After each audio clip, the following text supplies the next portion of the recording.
Testing. Let's see. Are we live yet? Okay. Hello, everybody. Wait, hold on. I don't think this has actually started yet.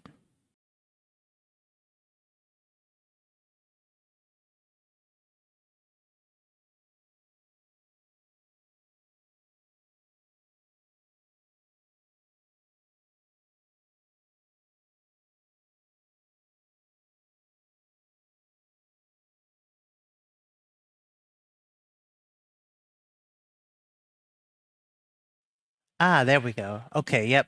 Sorry about that, everybody. The session is up now. All right. Uh, Good evening, everybody. Welcome to another weekly stream with me, the Disorderly Tick, and my streaming partner, Motley Oleander.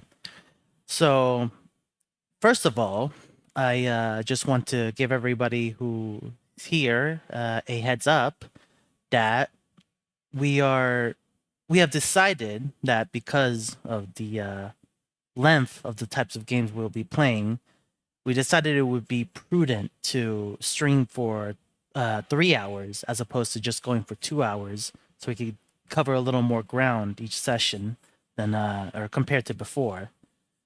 So hopefully you'll be able to stick around with us for that extra hour. It's the streaming schedule. We'll still start at the same time. We'll just end an hour later than before. So yeah, over to you, Oleander.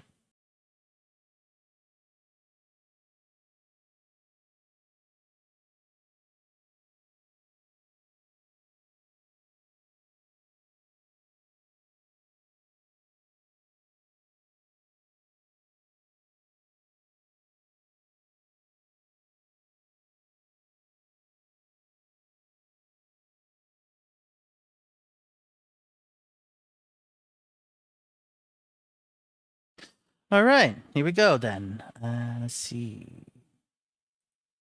Just take a quick look here. Okay. So, let me load up. There we go. All right then. In our previous session, we decided to strike out and get some side quests done. So we were going around the city talking to various townsfolk, just doing things for them here and there. And right now we are in the Alley of Dangerous Angles, and we'll just be looking for more side quests there for now.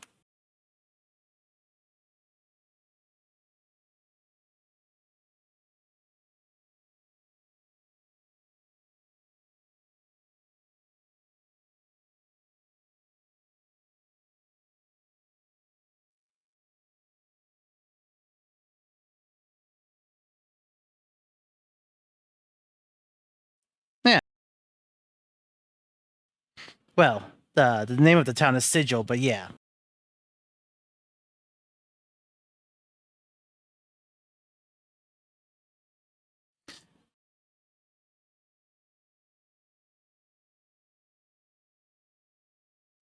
I mean, you're not entirely off. This city is apparently on top of a infinite spire. As contradictory as that sounds.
What was that?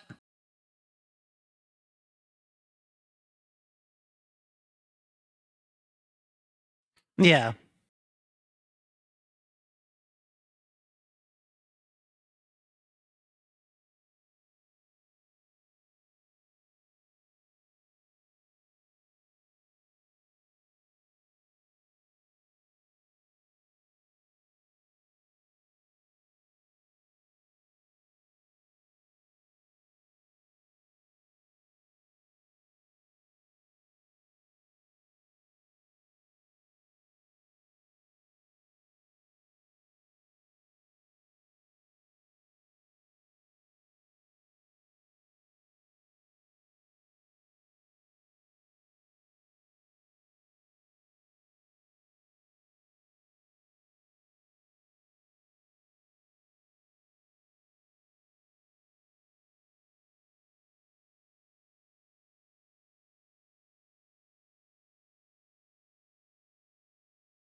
This is a smoldering ash pit. It gutters briefly in the light breeze.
This is all that remains of a sedan chair.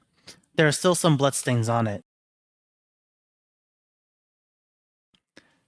This is a wooden structure made from burnt shingles and other cast-off roofing materials.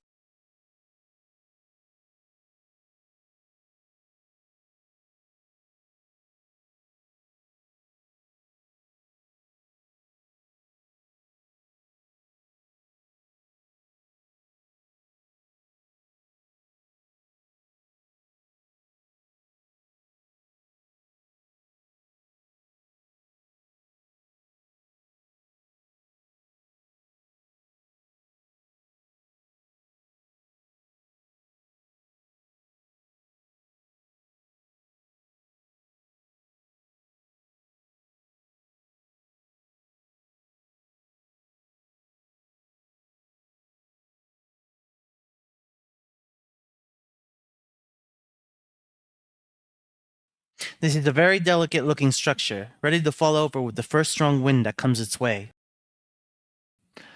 This wooden shack is constructed of charred timbers and rotten, termite-infested wood.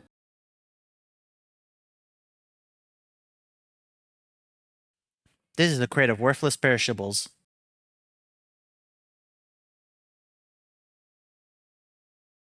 There was an entrance to one of the tents in here somewhere. Let's see. Right there. There it is.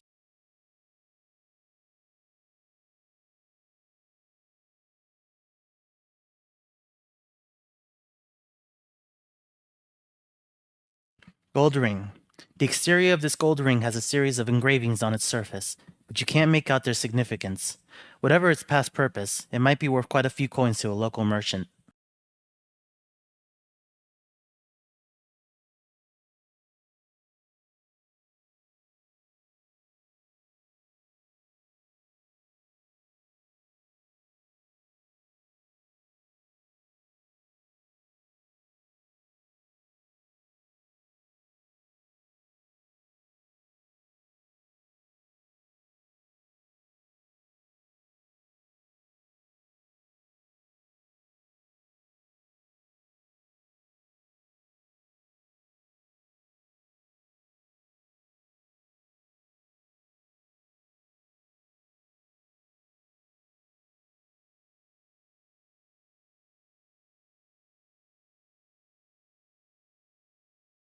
More supremacy! More supremacy!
This is a cruise shelter constructed of makeshift materials.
All right. I don't really know a lot about fish, but I'll listen.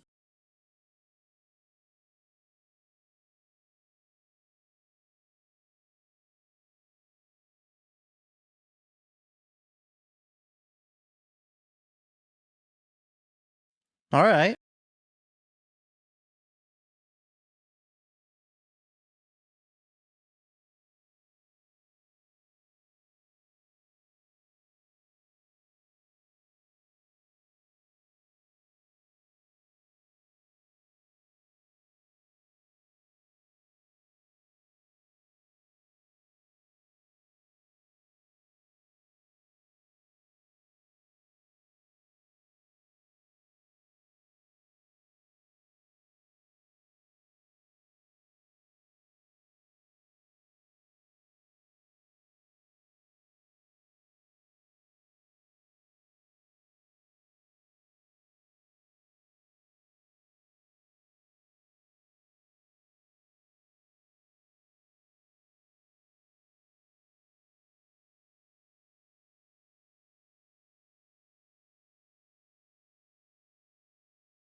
Hmm. Let me try giving this to this Prybar to Dakon.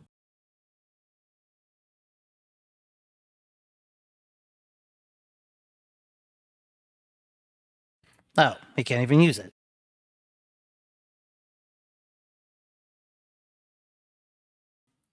Maybe Anna. Oh, right. Her inventory is full. Let's see. Let's just do that. Oh, she can't use it either. Hmm.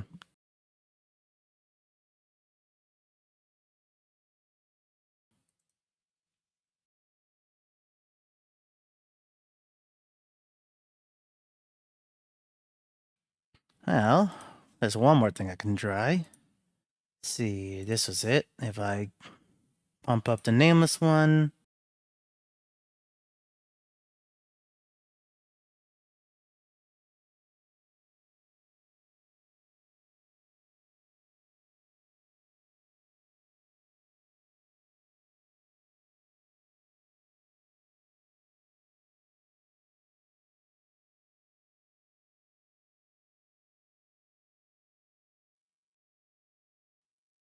Hmm.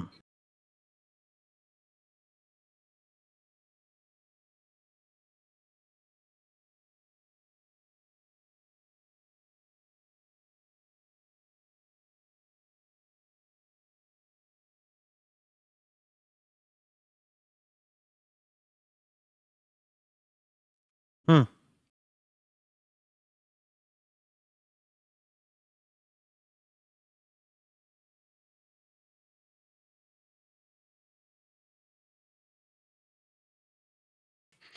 Hi, Dweller. You seem to have startled her. She abruptly stops rummaging through the tent and stares at you nervously. Greetings. I wasn't doing nothing. I swears it. Why don't you tell me what you weren't doing? She looks at you as if about to tell you something, and then she quickly dashes for the door. Stop.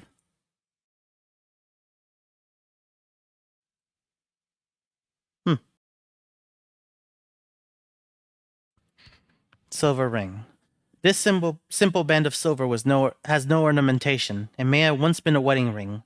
Whatever its past purpose, it may be worth a few coins to a local merchant.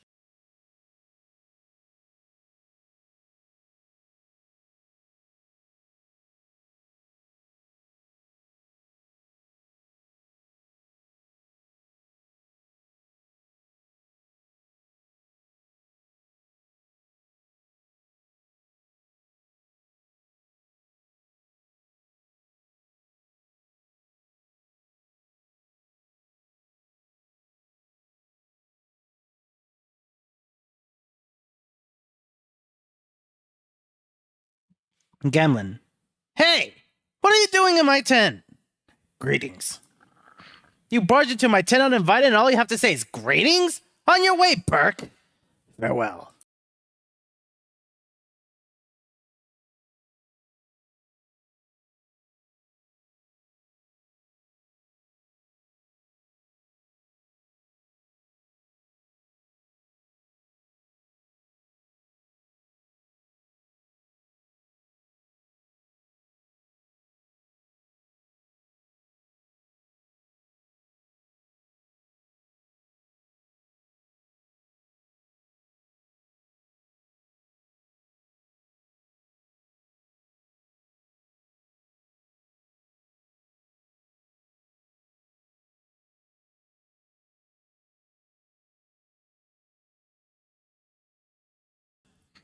Ralph.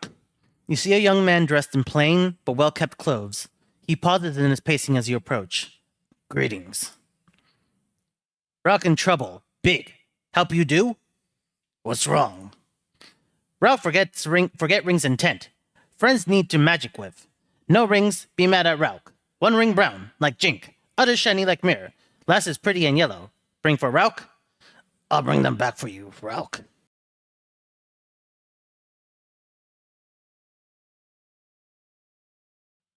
Let's see. Rock needs you to fetch 3 rings from his tent. Rock has asked me to retrieve 3 rings from his tent. From his description, the first is made of gold, the second is made of silver, and the third is made of bronze. Now I just need to find Rock's tent. Rock seemed to have a simple mind, so it's probably close by. Eh, well, there we go.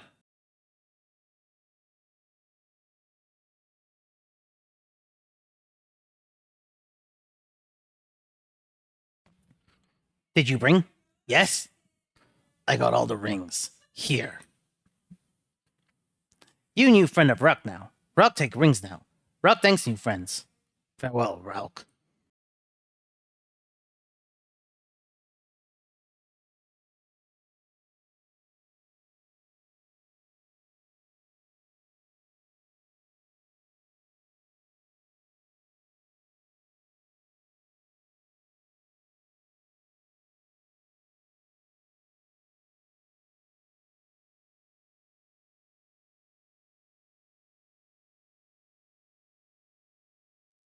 Hmm.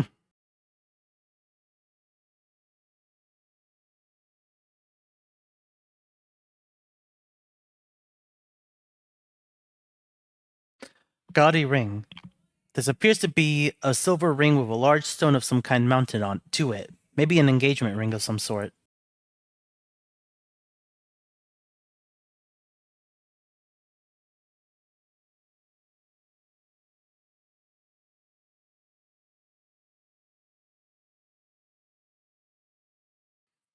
Scroll of Fist of Iron. Allows user to cast Fist of Iron and copy into spellbook.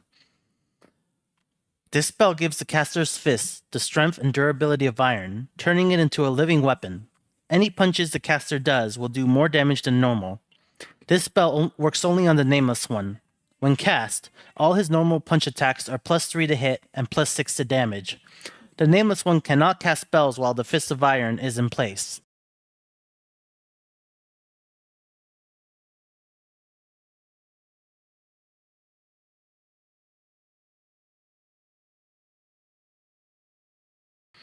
Gold Earring. This simple gold pendant may have once hung from a nobleman's ear.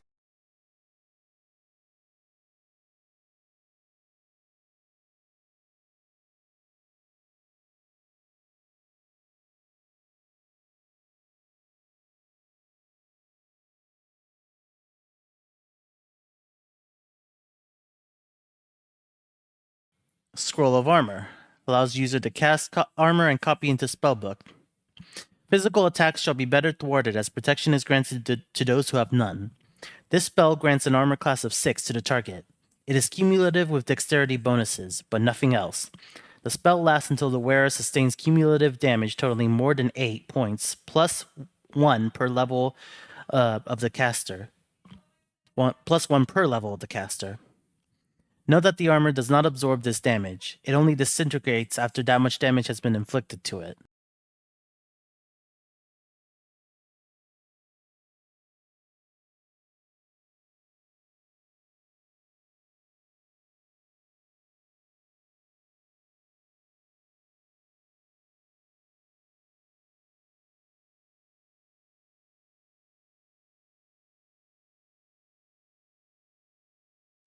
Hmm.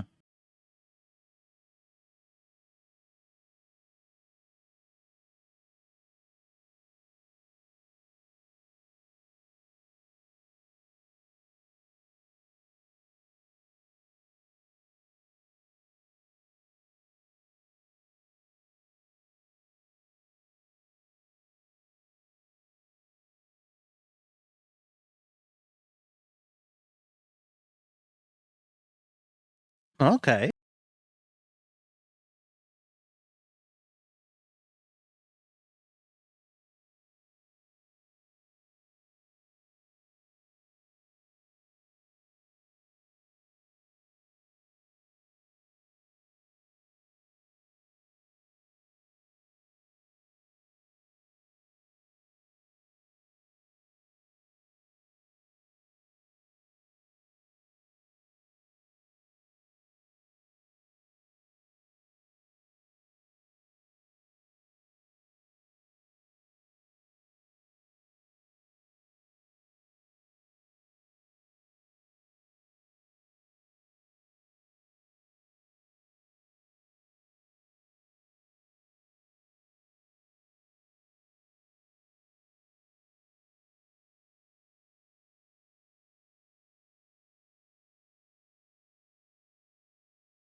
I gotta say, this must be the most well protected junk in existence.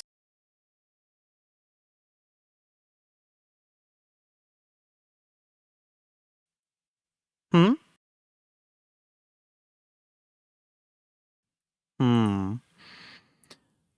I mean, so far, with the exception of one of these containers, these trapped containers have only had junk in them.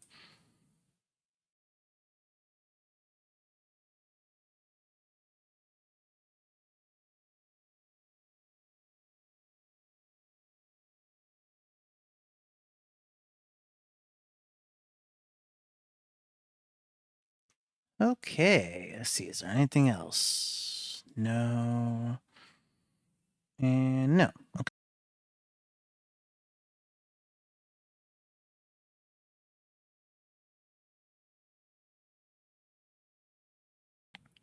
Rock lose friends, but Rock make new friend. Call him Green Thing. Farewell. Lim Lim. You see what appears to be an ordinary Lim Lim. It's hard to believe that this cute little creature slaughtered 5 wizard apprentices with such ease. Leave it alone.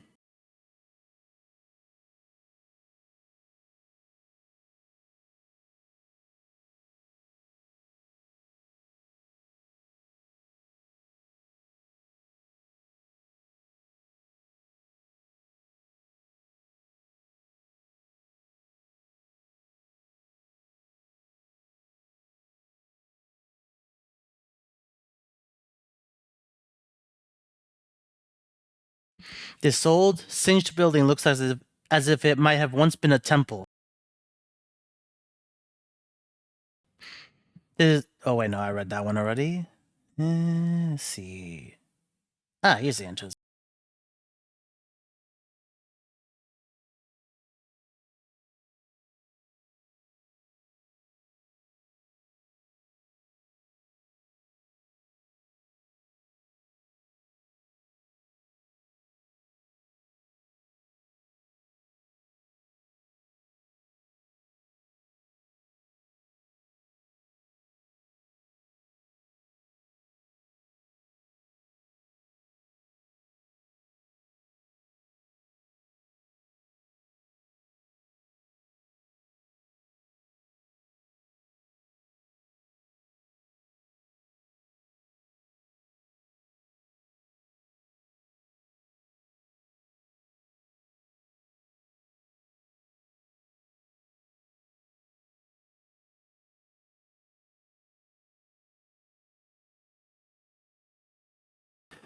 Okay, let's see.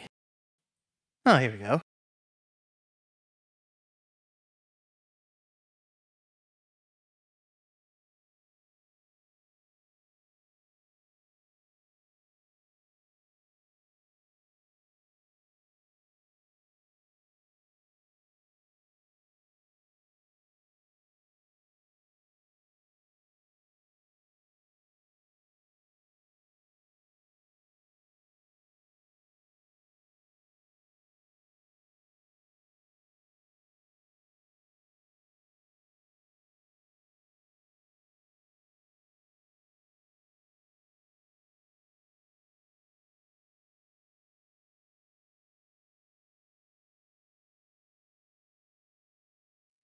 Ah, hello, Joku Bunny. Welcome. It's good to have you. How are you tonight?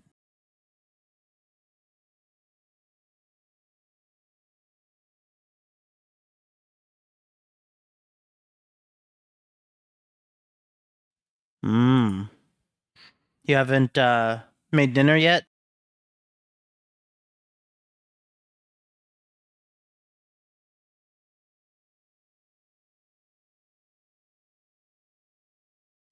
Ah, okay.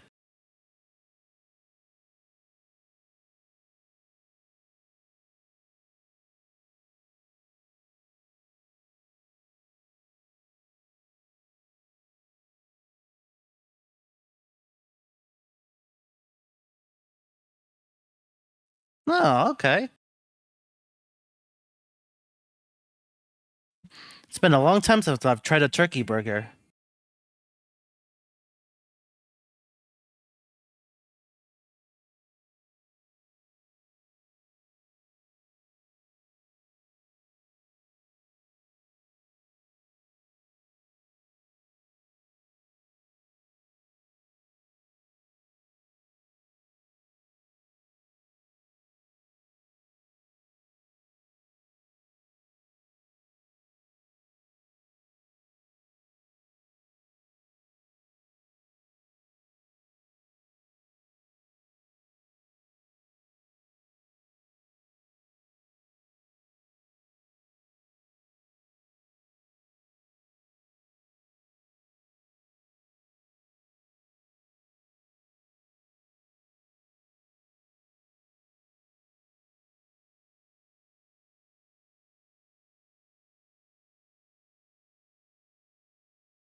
Ah, hello, Zero. Welcome. It's good to have you as well. How are you tonight?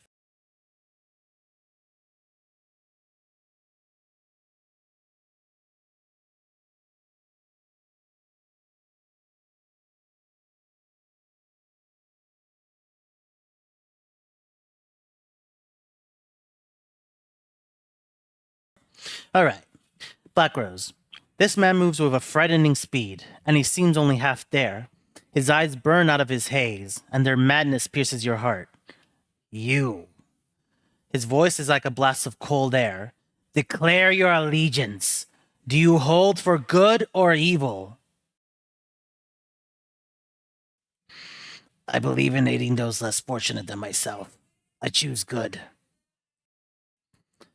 There is a man named Rodden William. He is a dark and deceitful man. He is the leader of the Dark Alley Shivs. Find him in this alley and slay him, and you will serve the cause of goodness.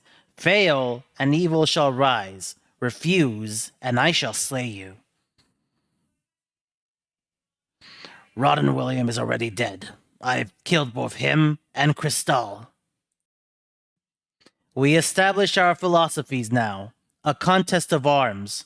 The winner is the true victor in our struggle for truth. I'll do it, but I cannot die. You will lose eventually. His eyes widen. You are eternal. Your truth is eternal. I salute you. You honor me. Farewell.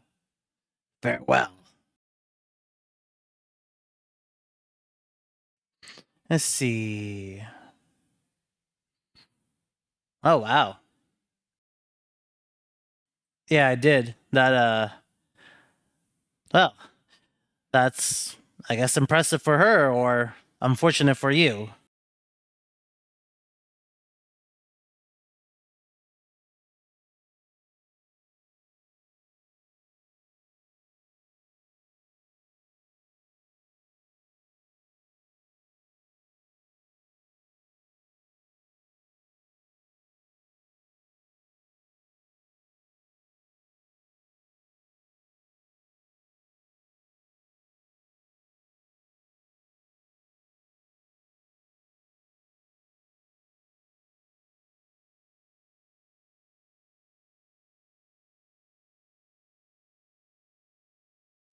I mean, I do have to be honest though, like losing to button mashing is usually a skill issue.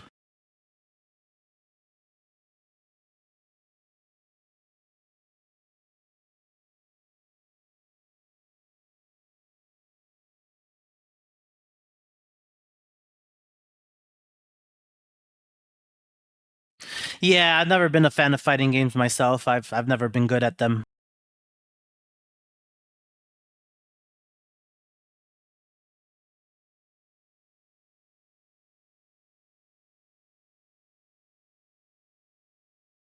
Hmm.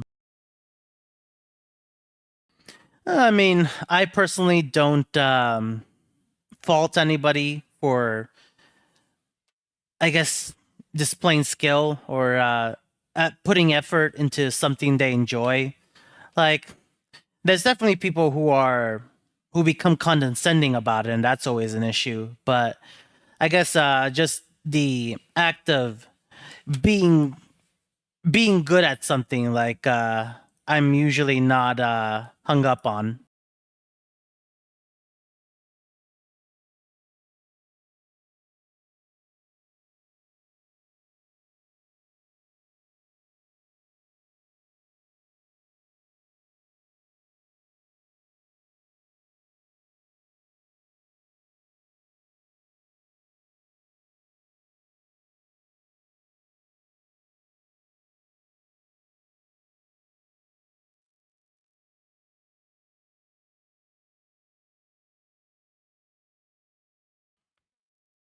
Yeah,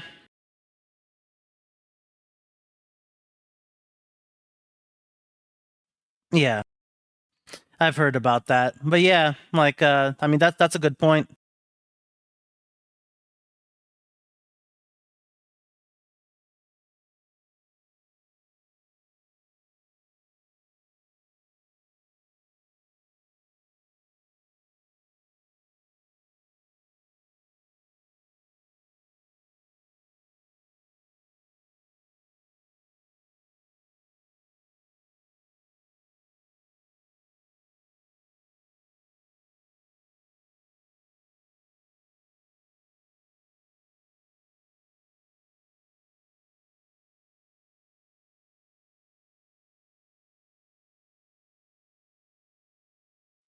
Okay.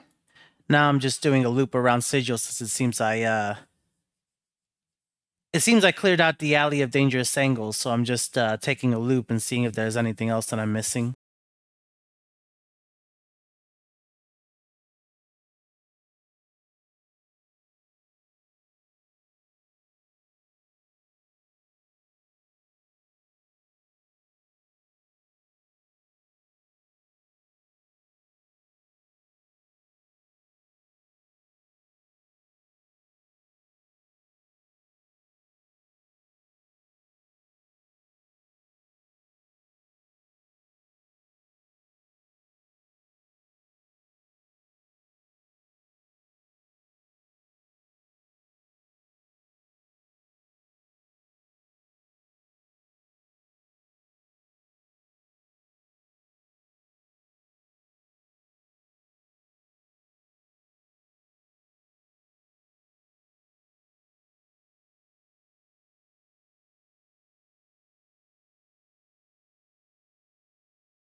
After that, I'm going to be entering the what was it called?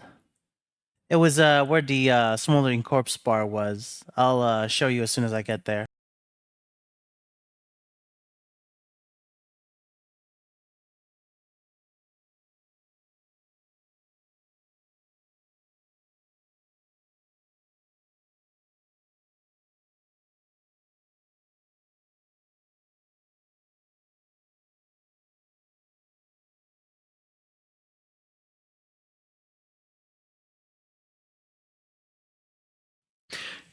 Please.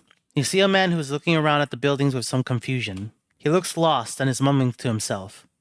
Greetings. The man looks relieved. At last! I beg your indulgence, good sir. I seem to have gotten turned around in this maze of streets. He chuckles uncomfortably. I'm afraid this area of the city is somewhat. He glances around apprehensively. Unknown to me. Hold on. Excuse me. Uh, the residents. Let's see. The residents seem most unwilling to extend aid to a visitor. He looks at you hopefully. Could I prevail upon you to help me, perchance? Certainly. Where are you trying to go?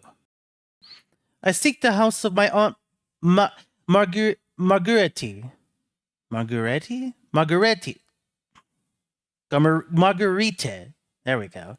She is reported to dwell in a house close to the mortuary, but the street layout seems to have changed since my last visit. Do you know of the house of which I speak? Truth. I'm afraid that I have never heard of such a place. The man frowns in disappointment. Ah, I suppose it would have been too much good fortune to hope that you would know of such a place. He nods slightly in thanks. Well, I thank you for your time, good sir. It is most welcome on these streets. Farewell. Maybe it is your own pickpocketing skill that causes you to be on your guard, but as you turn to leave, you instinctively check your purse, and notice the man removing his hand from it. He doesn't seem to know you saw him, however. Bait the man into pickpocketing you again, and observe his technique. You engage the man in light conversation and secretly study his movements. This man seems to rely on two things. One, pretending to be a high-class citizen out of his element to lower the target's guard, and two, distracting the mark by having the victim point out directions. Ah, all right. Well, thank you for stopping by, Valor Zero. Have a good night. By having the victim point out directions.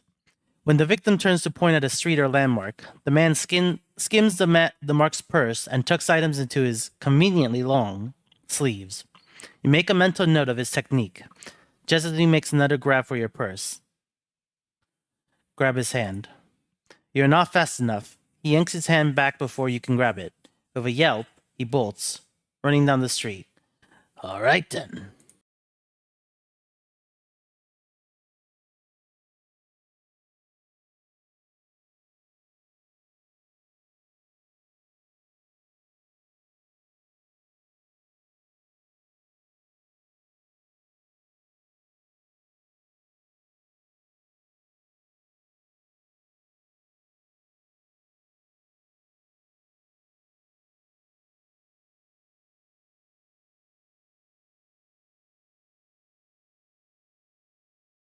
Ah, all right. Well, thanks for stopping by as well, Joku Bunny. Have a good night.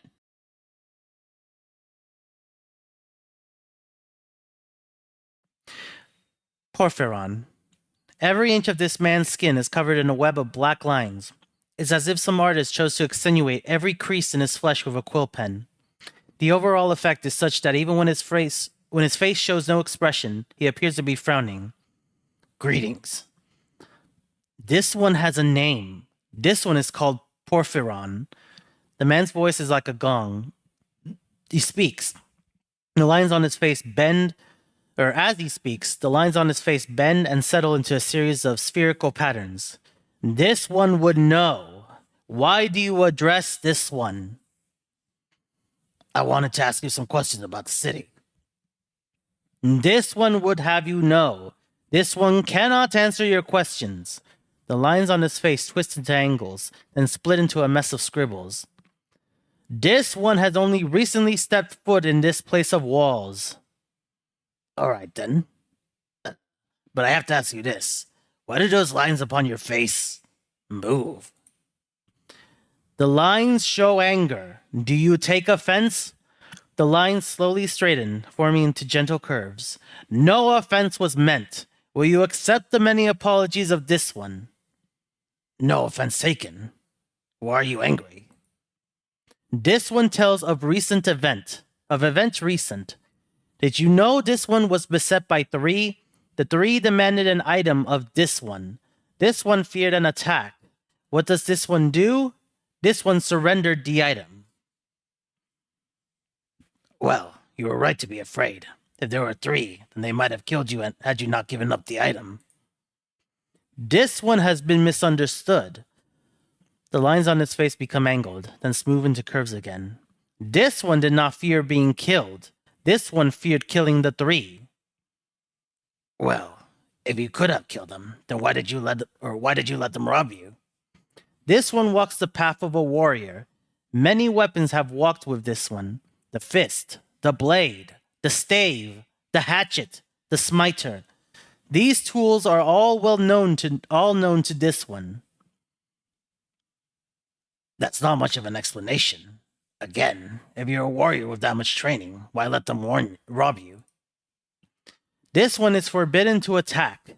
The lines ripple across his face as he speaks. If this one had struck at the 3 in anger, the vow of non-violence would be unmade. Vow of non-violence? You're a warrior and a pacifist? This one is familiar with your speech. What is this pacifist? Never mind. Why did you train so much if you are not permitted to attack another? This one is of the Order of Erit Ag. We await the final days where all will be called to battle. The training and skills of this one, they are to be kept silent until then. In the meantime, you will let yourself be robbed in the street without defending yourself? This one will clarify. The item is of value. The discipline of the Erit Age is of greater value. Since you won't fight, any chance you could talk those thieves into returning your item? This one addresses the 3 thieves. What happens? The crests of this one are met with scorn. The three will not return the item. I could go see if I could get the item back for you. This one must ask, would you bring violence to the three that have robbed this one?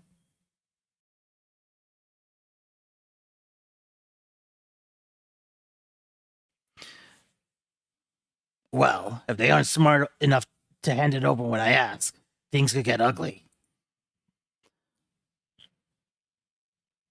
The lines on the man's face form into a series of overlapping ellipses.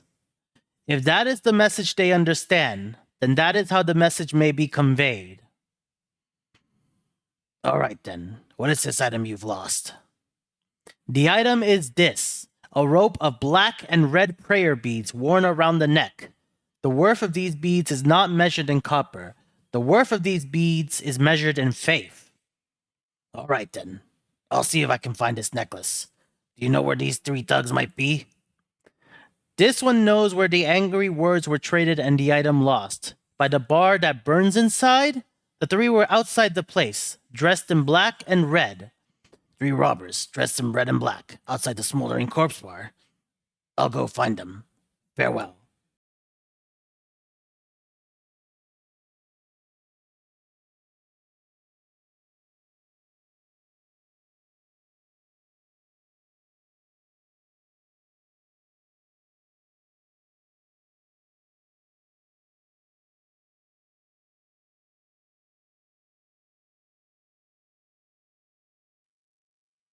Mar. Your first impression of Mar is that he needs a long bath, preferably away from any creature that has any sense of smell. You can almost see the stench waft from his body in sinister yellow tendrils. He motions towards you frantically in an effort to get you to come over and talk to him. Approach this person and hear what he has to say. A look of excitement crosses his face as you approach. Thank you for stopping. My name is Mar, and I have a favor to ask of you. I'm listening. 'Tis a matter of life or death. I must be delivering this here box or it be me head for sure. 'Tis me bad luck that I twisted me leg something fierce. So will you help me out by delivering this here box for me? I'll deliver the box for you. Mar slowly takes out a small box from within the recesses of his ragged clothing. For the briefest of moments, you see a look of regret cross his face. Then it is gone. He looks at you and hands you the box. A slight shimmer surrounds the box as both you and Mar touch it. A sigh of relief is heard as Mar releases the box into your care. What now? This be needing to be delivered to Quatra. He can usually be found somewhere down in the southeastern section of the hive. Oh, unless you try to say I didn't warn you, whatever happens, don't open the box! And don't leave the hive with the box. Now be off of you. I'll be back when I deliver the box. Farewell.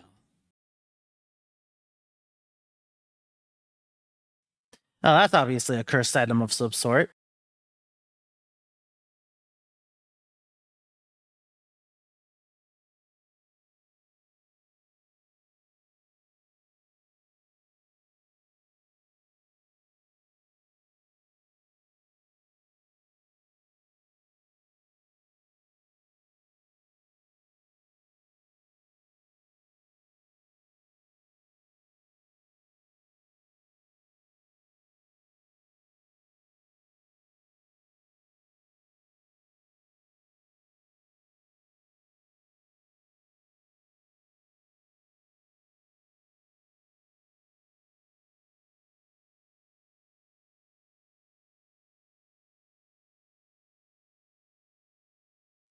Actually, I'm going to deal with this thing with Quatra first.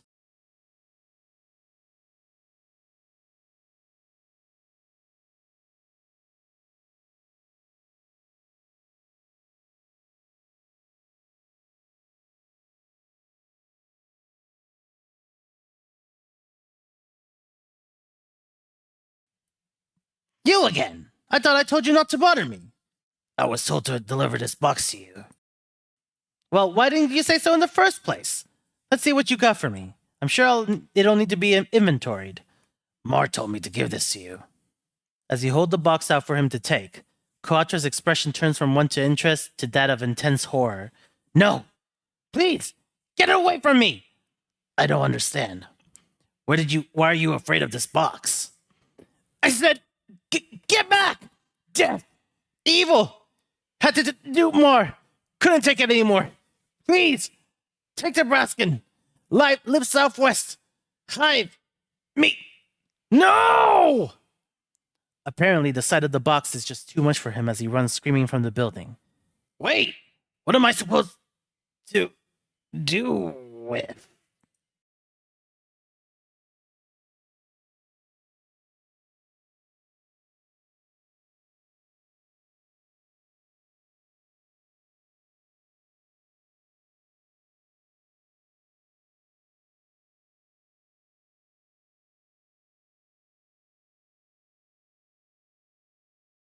I'm just gonna talk to this drunk real quick. This man is drunk out of his gourd. He can barely stand, much less speak to you. He reeks of liquor, vomit, and stale urine. I have some questions for you. The drunk seems only dimly aware of your speaking to him. He looks about, confused, trying to discover the source of your voice. You notice Anna creeping around him, most likely looking for a coin purse.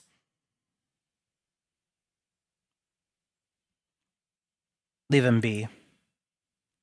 Anna pokes about the man's lice-ridden clothes as he stumbles about. Satisfied he's penniless, she gives him a little push and turns away. Huh. Nothing on him, the pike and blubber. Leave.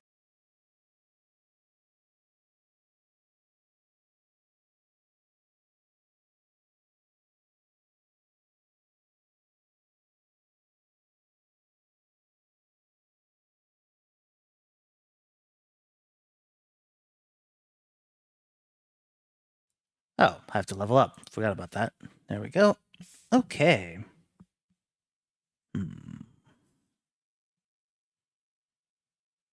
Actually, I'm going to try putting points into stealth just to see if maybe I can try swiping that portal key or crutch. That may be a portal key off of Farad at some point.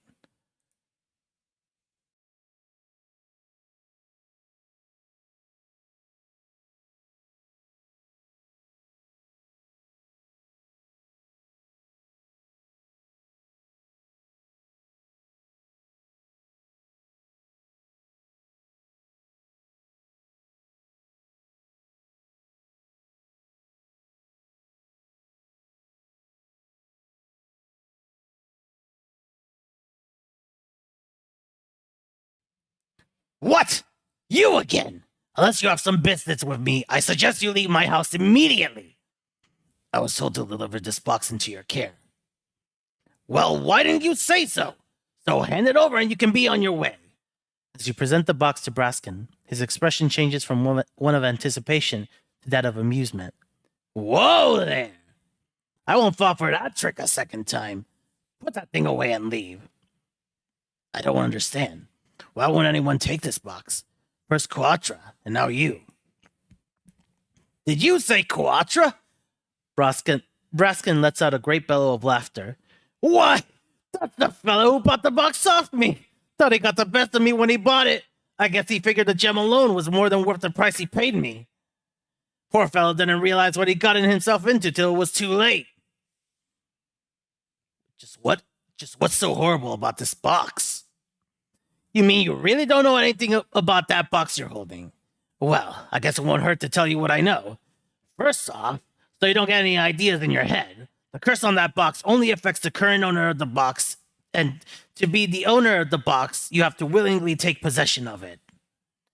There goes the idea of just leaving the box for someone else to find. So, what's in the box? Now that is a good question. That box has been around the hive since anyone can remember. There are many rumors flying about. As you can imagine, over time the truth has been warped a little bit further with each retelling of the story. Go on. I've heard many a story about that box, and they all seem to have a recurring theme. The name given to that foul thing is Morador's box, and the owner of the box will die should he or anyone else open it. As to the contents, who knows? Some say it's an ancient dragon, while others say it's the evil soul of Morador himself. I cannot tell for sure, But just by looking at it, any soul can tell it's something evil, and one would have to be a fool to open it. What am I supposed to do with it? I would suggest you go see Shalandra. She lives in the northeastern region of the hive. It was from her that I won the box. Who knows? Maybe she will have more knowledge of what to do with it. Or you can find some other clueless Burke to take it off your hands. It's up to you. I wish you luck. Farewell.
And, and yet another interruption. A person cannot even find privacy within one's own home.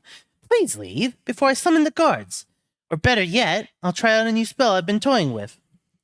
I wish to learn more about this box. You hold out Moridar's box for Shalanda to examine. Ah, yes, I remember this box well. I acquired it some time ago. What do you wish to know about it? Who did you get this from? Let me think. I don't recall whom I got it from. I just remember I was down in the marketplace looking for some spell components when some person offered me this box.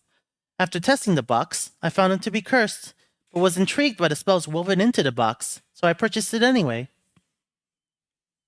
If you were so intrigued by the box, what made you decide to give it away? I was young and brash back then. In my relentless pursuit of knowledge, I carelessly undid one of the spells. Look closely at the box. It was like new when I had it. The signs of decay are an indication that the spells are weakening. I realized I was in danger if I kept the box any longer, so I held a contest to get rid of it. A contest? It was the most expedient way to rid myself of it. I simply invited all the bashes in the hive to fight each other to determine who was the best. Bashes are notorious for having big muscles and not much upstairs, if you know what I mean. They came like flies to honey. I offered some money and the box as a prize. I believe some basher named Braskin won the contest. I have more questions to ask. What else do you wish to know? You seem to know something about magic. Can you tell me what spells have been put on this box? For many years I studied the box and tried to learn its secrets. Spell upon spell upon spell has been woven into it. To my amazement, my studies revealed that all the spells are of the type used to confine fiends. Fiends? You mean there are fiends trapped within this box? No, not fiends. A fiend. And judging by the sophistication and power of these spells, it would have to be one of significant standing and power in its realm. I have more questions I wish to ask.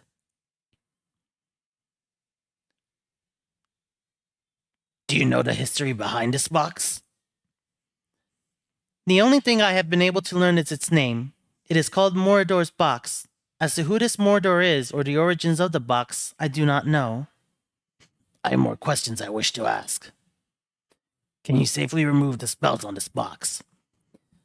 Seeking to remove yourself from this box, eh?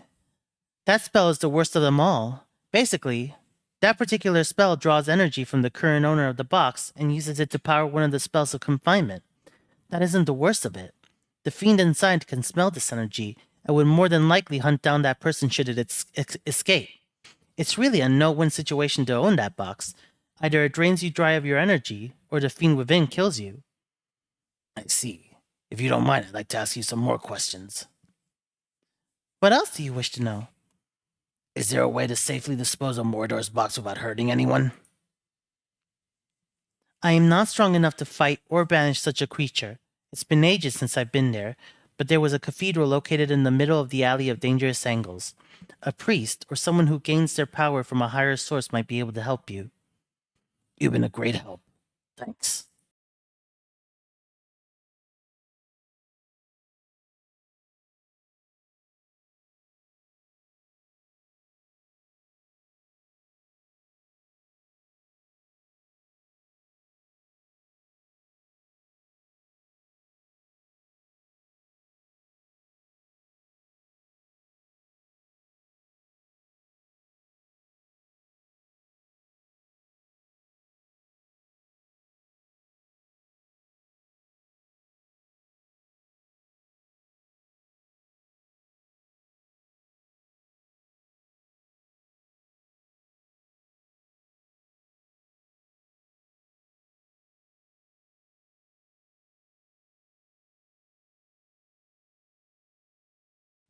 Huh. Now I see an entrance.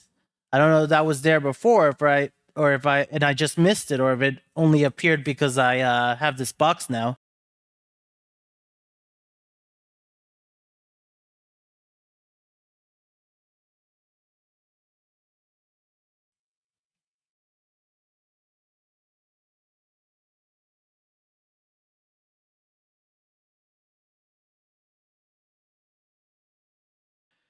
Aula. Welcome to the Cathedral of Alskar. Have you come to worship Alskar with me? You can be his second disciple. I come seeking counsel concerning a box and a fiend. You explain to him your predicament. Aula seems to consider things for a moment and then speaks to you. I, a humble disciple to the great Alskar, can indeed help you. First, you must relinquish the box to me. Give him the box. Aula places Mordor's box within a wire pyramid-shaped structure and then mutters a prayer to Alskar. The familiar shimmering of a portal room fills in the sides of the pyramid. Aula then casually reaches through the portal and flips open Mordor's box. Continue. You scream in an attempt to stop him, but are too late. Almost instantly, the box begins to disintegrate as a sickly smoke begins to fill the interior of the pyramid. A feeling of immense dread fills the room, and it is all you can do to keep yourself from bolting from the tent. Continue. You notice that as the tendrils of smoke touch the sides of the pyramid, they are drawn into the swirling vortex of the portals. As the last tendril of smoke disappears, the feeling of dread passes. Aula smiles a bit nervously to you. Witness the power of Alskar, the keeper of gateways. I'm sure a fiend of such power that it requires so many spells to contain will have no problems making its way back here. And when it does, it's going to be looking for you. I have taken that into consideration.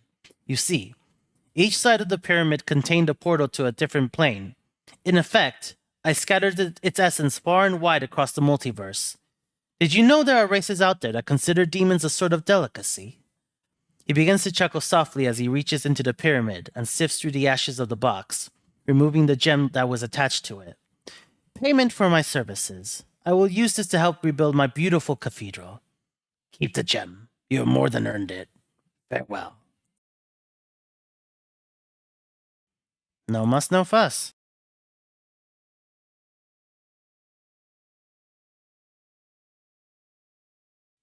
Aola seems to have fallen into a deep trance. Every so often you hear him sing praises to Alskar. Farewell.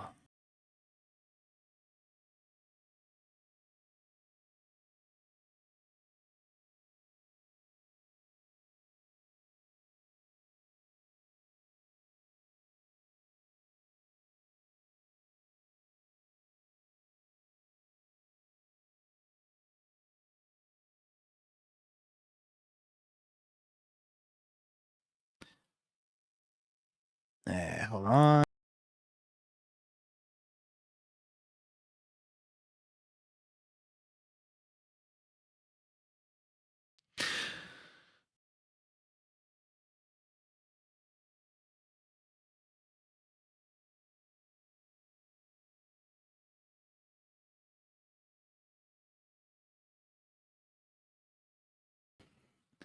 May Alskar grant you safe passage. How may I help you?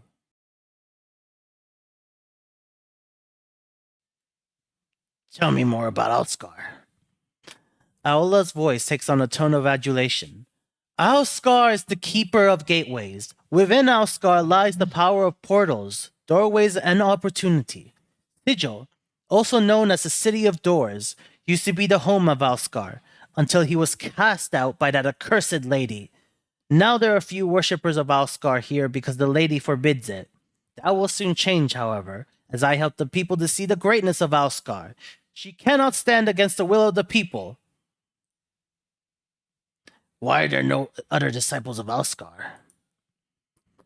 Over the years, I have had many disciples. Unfortunately, they have all disappeared. It's quite frustrating, actually. As soon as they become initiates, I never see them again. Lately, there has been a rumor going around that the lady herself is the cause. Now no one comes by anymore. You're the first soul I've seen stop by in a long while. I'm not afraid. I wish to become a disciple of Alskar. Wonderful! It's been so long since the last person asked. Allah makes you perform a series of complex rituals and then says, You are now a disciple of Alskar. Go now and spread the word to the denizens of Sigil, so that all may know the glory of Alskar. Farewell.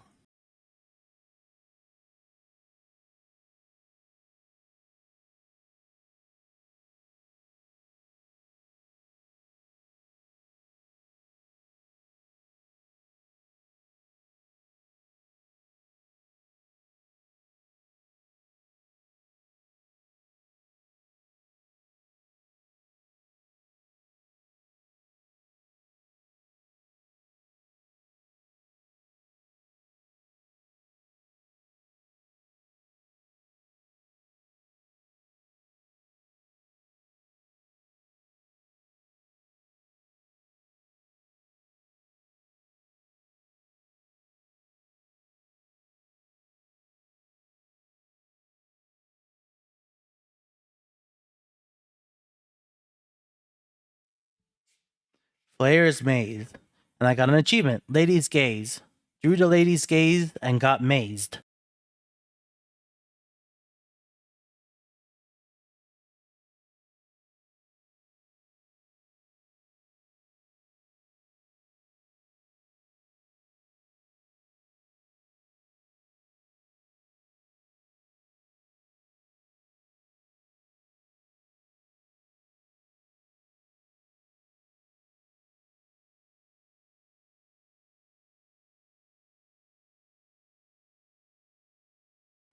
Actually, before I do that, I want to see if I can load off some of my things rather than let's see, 430.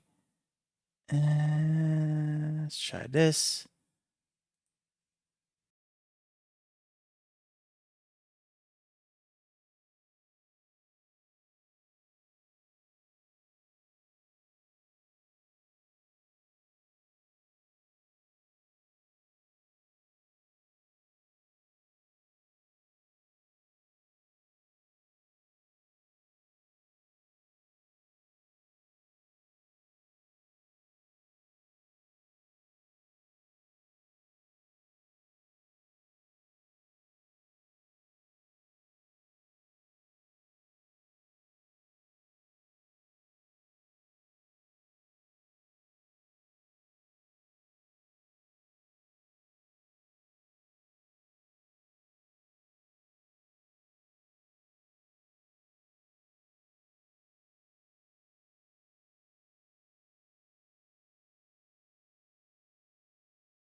Okay.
Oh, welcome back.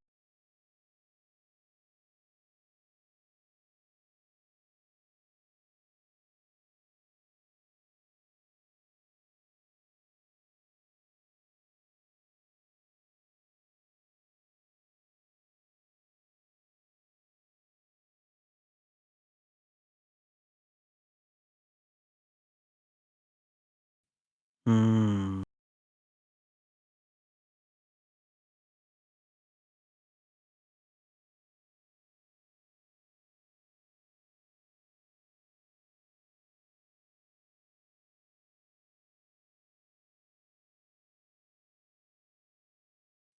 Oof.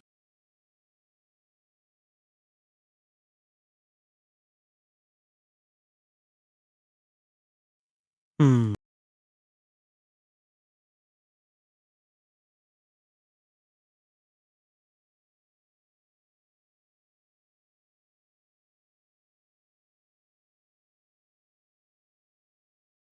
I don't know yet.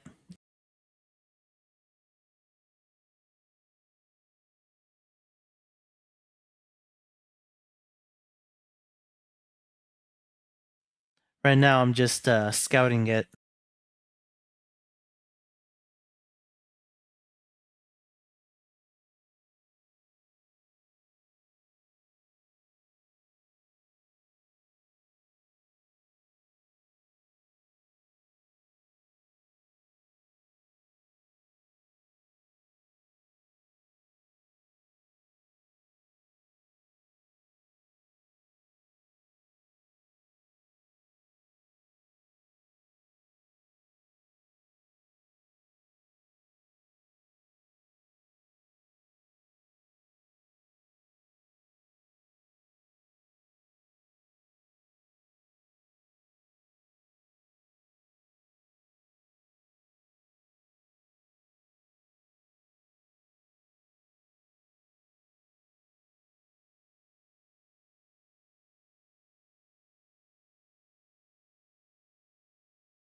Let's see. Sledgehammer. Primarily intended for heavy work, this huge hammer would make a formidable weapon.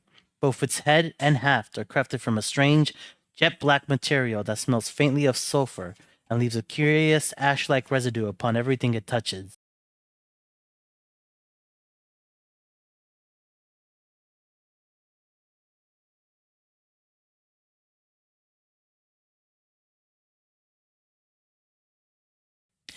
Bone framed journal. This appears to be some sort of journal. Sheets of dried human skin have been stretched across the framework of bone, and, savagely enough, it appears the sheets of skin have healed together at the seams, forming the spine of a makeshift book. It looks like the outer sheets of skin form a cover for a series of other skin sheets locked inside the bone frame. A series of symbols have been written in blood across the exterior of the sheets of skin, but you can't make them out. They appear to be some form of writing, but they seem to be written upside down, right to left, and at odd angles that make your eyes hurt. Despite the crudity of the writing, you have to admit the design of the bone frame is actually quite intricate. The bones have been carved so that they snap neatly together. It looks like the bones can be unhooked from each other, allowing the book to be opened and read.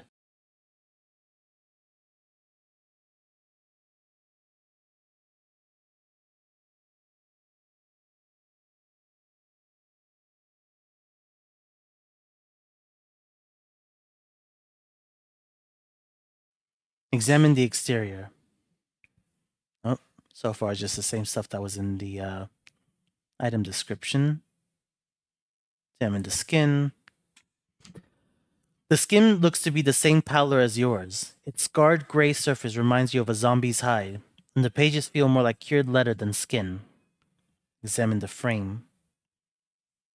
Yep, read that too. Make sure that this is the same. Yep, okay. Unlock the bone frame. You unlock the bone frame, which unfolds with a neat snap. You open the book and study the pages. They are filled with the same strange series of symbols as were on the exterior cover, and they don't seem to make any sense. Try and puzzle out the symbols. The symbols don't seem to follow any pattern, at least any that you can see. The angles and the pictures displayed seem to be completely arbitrary, but you can't be absolutely sure. Try and puzzle out the symbols again. Okay. Rehook the bone frame and leave the journal alone. As you rehook the bone frame, you are suddenly struck with a strange thought that the pages of the interior aren't supposed to make any sense. You, whoever you were at the time, put the symbols there to deceive anyone looking to read the real contents, which are hidden somewhere else in the journal frame. Examine the bone frame.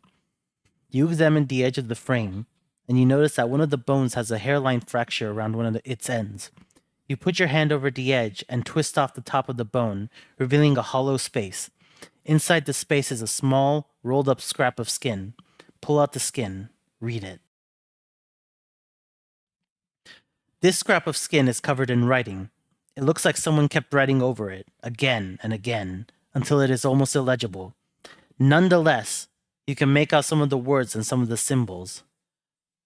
Trapte, trapte, ladies will be done, dodge her gaze. Too many I killed. Too many strangle and kill and stop the breath in their throats. There's a way out, I know it, when I give the bladed one the laugh. One of the arches holds way out. One of them does. One has the way out.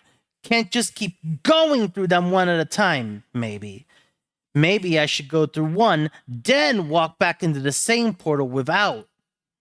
The entry trails off into indecipherable scrawls. For some reason, you have a feeling that was the last entry. Either the incarnation died in the maze or escaped somehow. Hook the pages back together and put the journal away.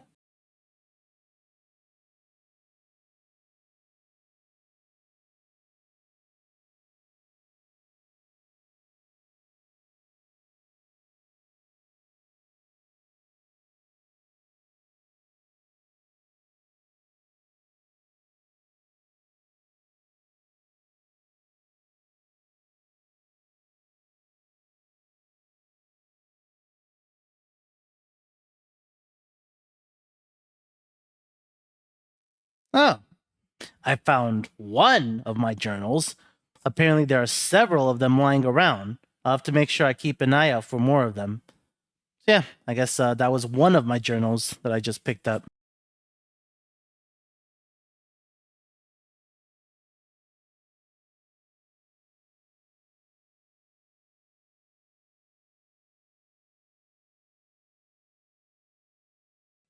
Yeah, I mean, it's like if you die and you come back to life, but with without your memories, and you're essentially a blank slate, you can basically become an entirely different person, which seems to be what's happening.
Yeah.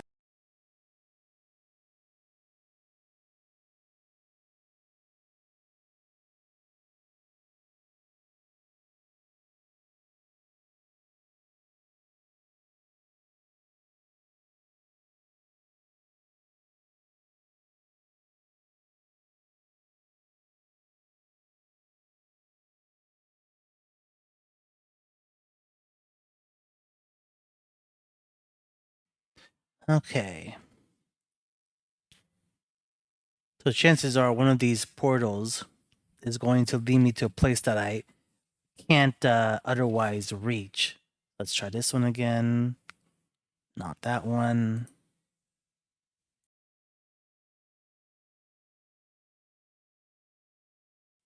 No.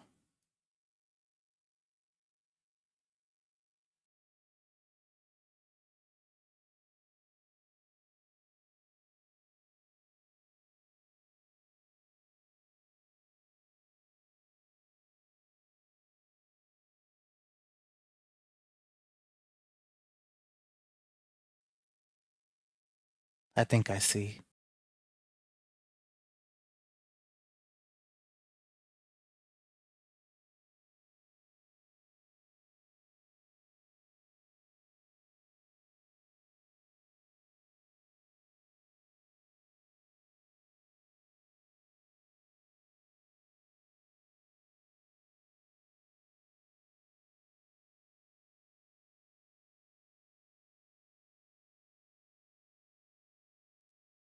Hmm. Or not. Where am I now? That's where I am. Okay. Back to here.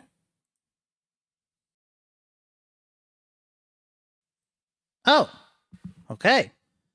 Cage breaker. Escape the lady's maze. This time. Hmm.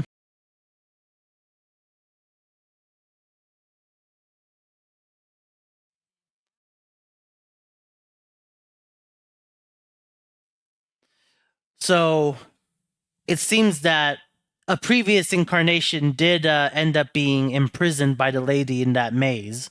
And then that incarnation either died there or escaped somehow.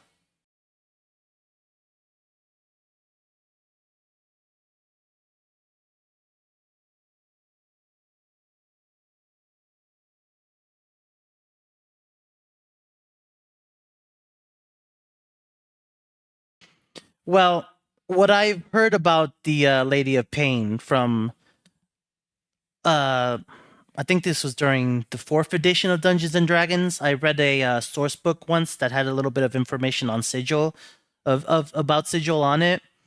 If I recall correctly, the deal with the Lady of Pain is that she Sigil is a place of true neutrality, and the lady tries to keep it that way.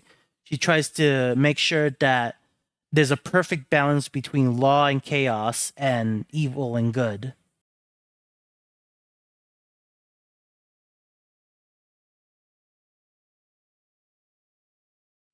Correct.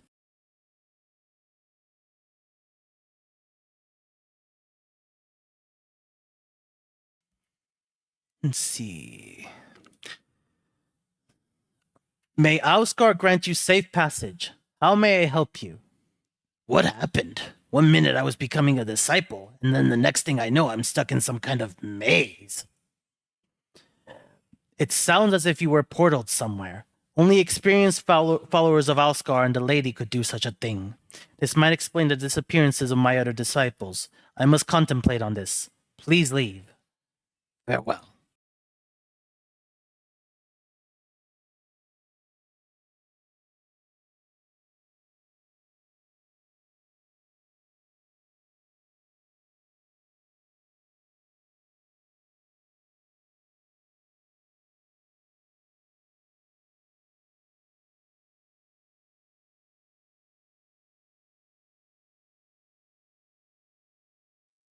You know, actually, I'm gonna look into that gem.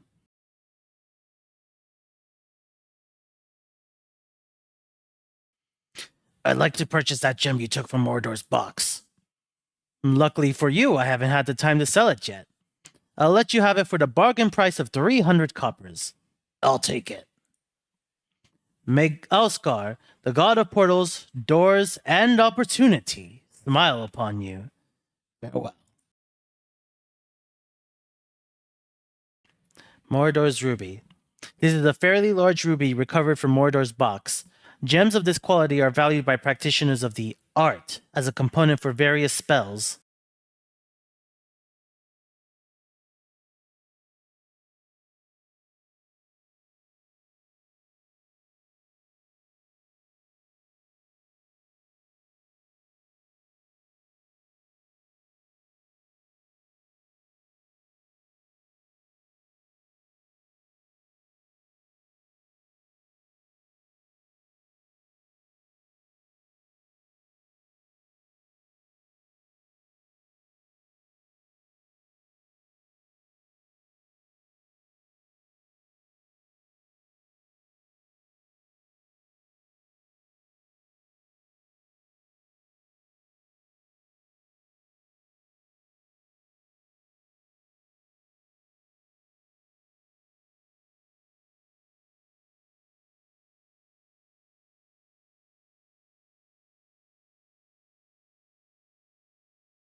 You see a somber, pale faced dustman in black robes. He doesn't appear to notice you. Greetings. He turns slowly to face you. Yes? I had some questions. He folds his arms into his robes and waits. Nothing. Never mind.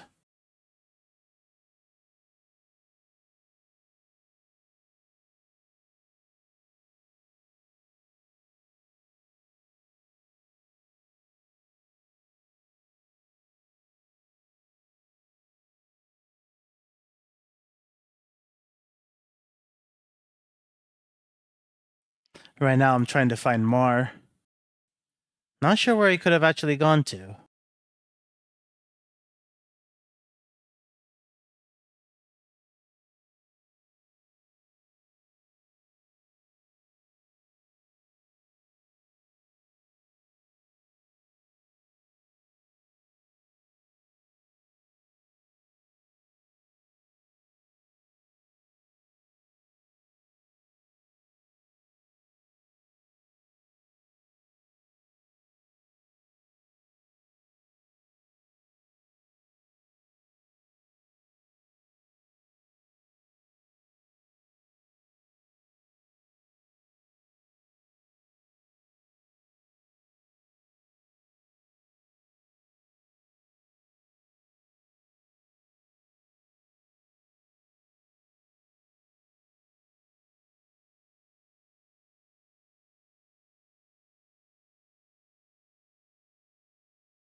Okay, well, there's one more place I can check, I think, but I think it's near the Kip house.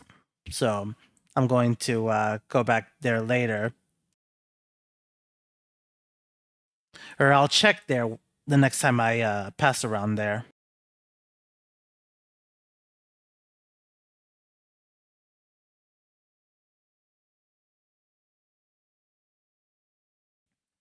Painted door. What you first took to be a door in this archway is actually a painting. The artist has made use of the shadows of the overhanging arch and some subtle texturing effects to give the door the illusion of substance. Or no, examine the door. Other than the skill of the artist, there is nothing remarkable about the painting. The door has been painted on a rough stone wall. You can feel the stone and mortar beneath the painted wooden texture. Are you sure this is the door, Anna? Aye. It's been smeared with barmy paints from the starved dogs it has. It's a real door until you look at it. Then it turns into a painting. How did they do that? Anna shrugs. There's stranger things in the plains. She suddenly frowns. You might as well ask how you got yourself out of the dead book after I was sure you were dead. So this door, I just don't look at it, and then I open it? Anna glances at the door, then nods. That's the dark of it, if champ be true. All right, then. I'll do what you say. You just... Hold on! Hold on! Anna stops you before you reach for the door. This is the only path I know to reach the place I found your corpse, but it's not the safest road, aye? You sure you're ready? I'm not here to play your mind in, no matter what old Stuttercrush says. What's beyond this door that's so dangerous? Chaos men, Anna whispers. Bar me as they come, barking well into the day and night, ready to either paint you with colors or crack your brain box with a chamber pot. Dangerous bloods they are. If they're so dangerous, then how did you get through? I crept in nice and quiet like. Can't paint you or kill you when they can't see you. She looks you up and down with a frown. Doubt I can pull that twice with you around. You look right clumsy, you do. Just stay behind me. Now let me open the door. You close your eyes, reach for the door, and fumble around. To your surprise, you find a handle. With a slight tug, the door opens. A narrow passage leads into the building, and from within, you can hear distant howling. Time to head on in.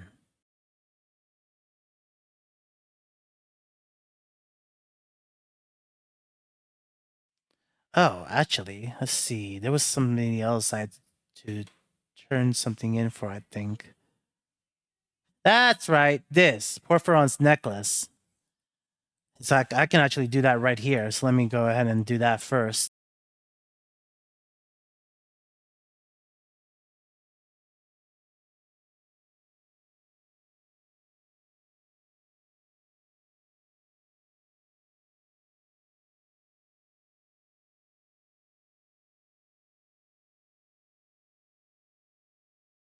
Okay, so it's probably this guy, and this guy.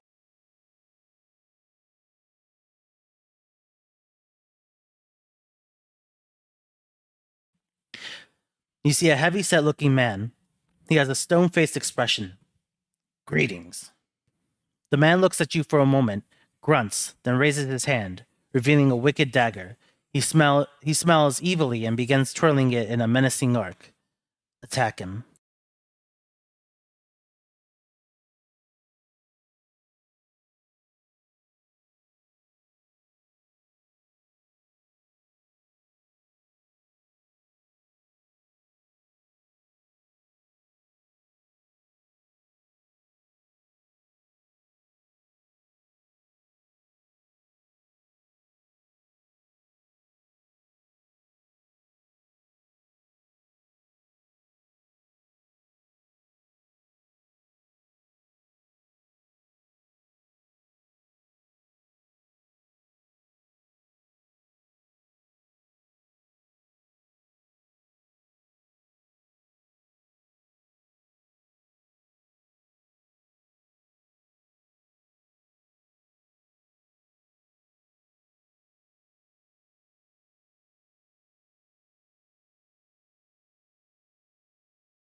Ingress.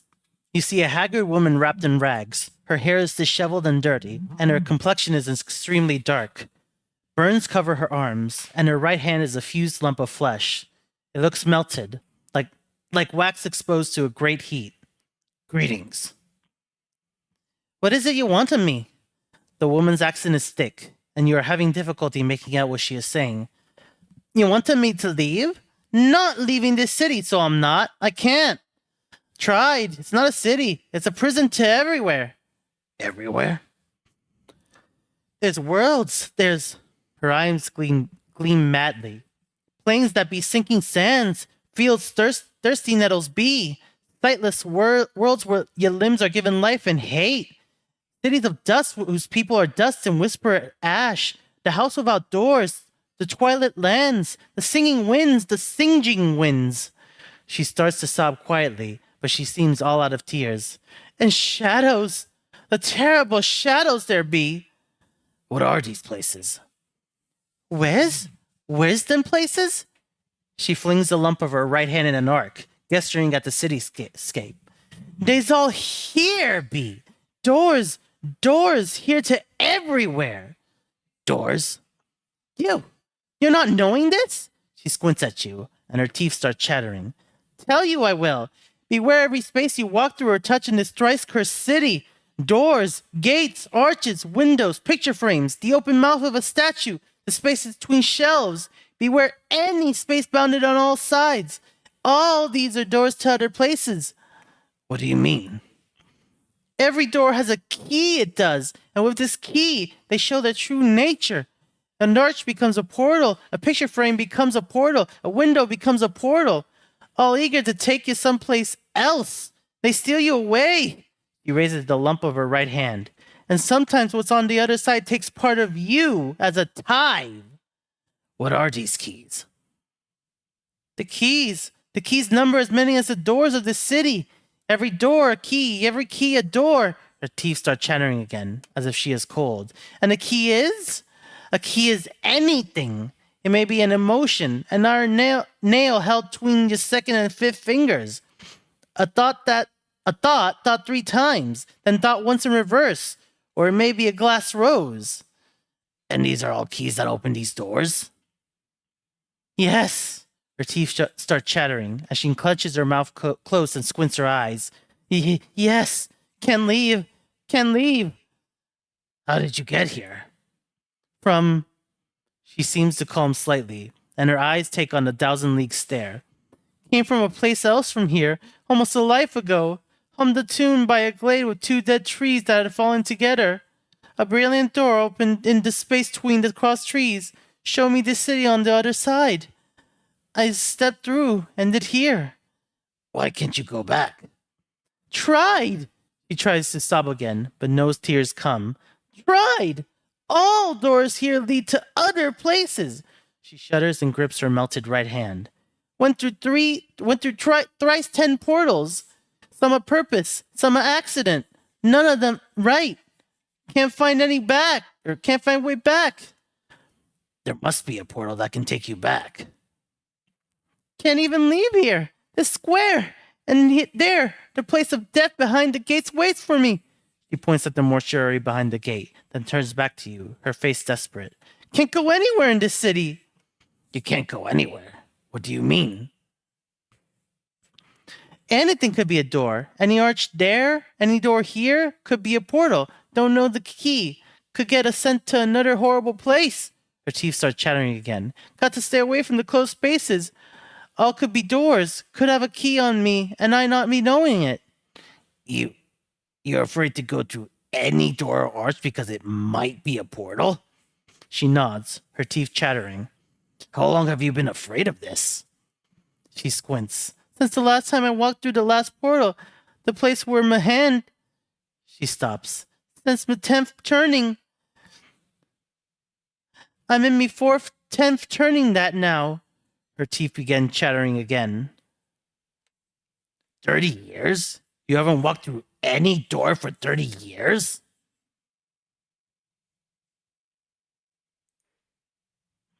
Her vision seems to clear slightly. She looks up at you, her teeth still chattering.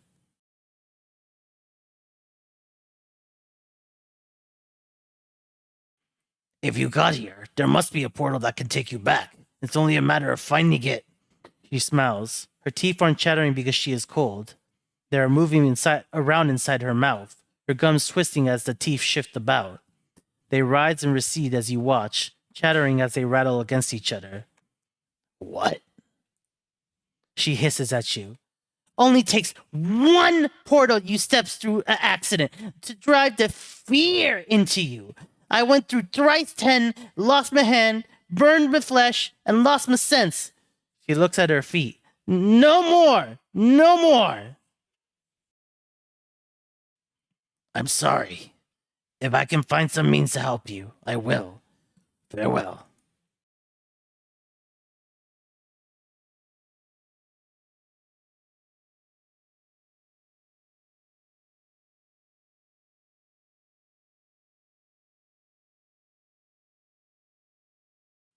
Yeah. Man the Sender. You see a heavy-set man with sharp features and a pained expression. Despite his huge frame, however, he has an effeminate look about him, unlike the other residents you've seen. He looks to have and unlike the other residents you've seen, he looks to have bathed recently. As you approach, he looks up hopefully and calls out in a high voice. Craddock? Good sir? What? His hopeful expression dies as he studies your face. 1,000 apologies, good sir, if I have given offense. He gives a slight bow. I am called Bayan Descender, third child of Dai Bayan Descender. I am one of the many runners in the employ of the House of Senders. No apologies necessary, Brian. What do you want? 1,000 apologies for troubling you with such a trivial matter, but I see Craddock, an overseer in the hive. Bane looks like he is in pain. But alas, he eludes me. He looks at you hopefully again. Could it be you have heard of such a man? No. Bane gives a deep sigh. I am bound to deliver a message to him, and as yet, fortune has chosen not to favor me. I could help you. If I come across a man, I could pass along your message. Bane's face lights up like a lantern. Oh, fortunate day for Bane and the House of Senders! Any assistance you could provide would be most welcome. If you can find this Craddock and pass along the message, I shall see to it you are paid for your troubles. All right. What's the message? Bane recites the message almost like a mantra. The shipment must be incursed by the third day or there will be a penalty. Bane frowns. I am told that Craddock will know of the shipment to which the message pertains. If I see Craddock, I will pass along the message. Is there anything you could tell me about him before I go that might help me find him? He is said to be a giant of a man, stern of features, that he is an overseer in one of the high marketplaces. Alas, I know little else than that, good sir. I see. That's enough to go on for now. Bam bows. Thank you, sir. Should fortune favor you and you are able to bear the message to Craddock, be so kind as to return and tell me of it. I will see to it your efforts are rewarded. Very well. Farewell, Bayon.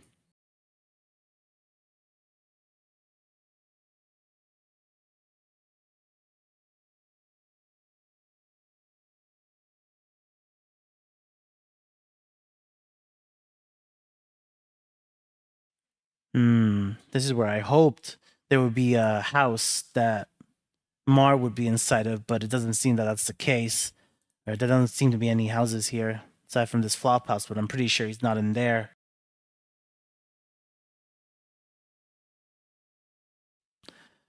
Uh, let's see. Let me just check. Yeah, no, he's not in here. But the best I've got is that when he ran off, he seemed to have gone in this direction. But that's basically the first place I checked.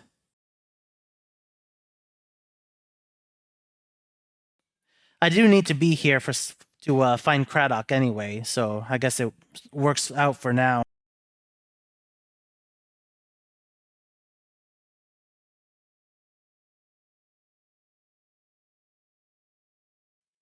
Let's see. Pretty sure Craddock is one of the people here. Craddock. There he is.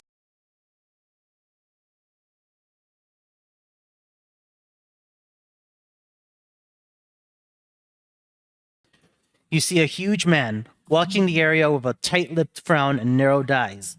He is hunched slightly, as if bearing a heavy load on his shoulders. The unpleasant smell of sweat and dirt wafts from his clothes. Greetings. The man glances down at you, and his frown deepens. Oi, what are you sniffing around here for? You Craddock? Mayhap. He studies your face, as if trying to recall you. If I am, what it be to ye? I come with a message from Bane Descender. The message states the shipment must be incursed by the third day, or there will be a penalty. By the hells! Can there be such fools that they think we can miracle it there? All right then, your message has found its way to the right ears, for all the good it will do. What's the problem? Look around ye! Craddock nods at the laborers in the marketplace, then scowls. These laggards and halfwits can barely keep up with the load as it stands, and now it needs doing in half the time. Do you need any help? I'll tell you what I need. All my men to show up for work. July's gone missing since this morn, and I need him back now. July? Where did he go? That high-bred goat is probably passed out on the street somewhere by the smoldering corpse when he should be here helping us. Worthless sod. I could go find him for you. Oh, you could you? Craddock squints at you. And now, why would you do that? You need the help, don't you? It doesn't look like you can spare the time to go looking for him, and there's work to be done. Craddock is silent for a moment, then nods. Aye. You find July. You tell him to drag his worthless, bub-ridden hide here. I'll pay you for your trouble. He frowns. When you found him. Now get! All right, I'll go look for him. Farewell. Before I look for him, I almost forgot to do something here. Gotta go back to Porphyron.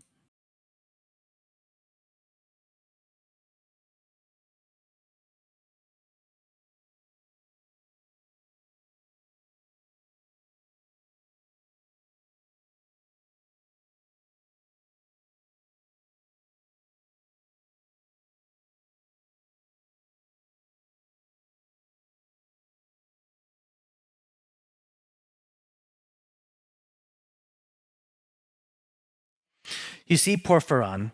He is still standing grimly on the street, paying no heed to the passerby. The web of lines on his face are staggered into a series of right angles.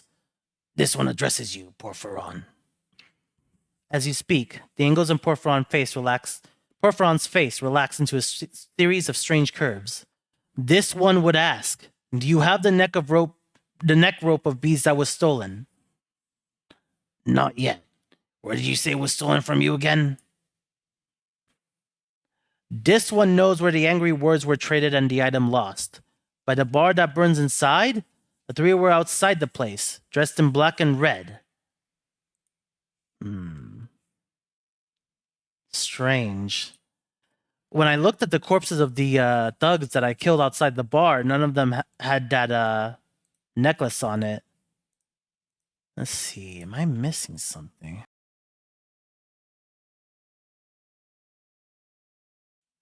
Yeah, I just checked now. Not on Anna, not on Dakon, not on Mord either. Certainly not on Nameless One. I'll take a look again.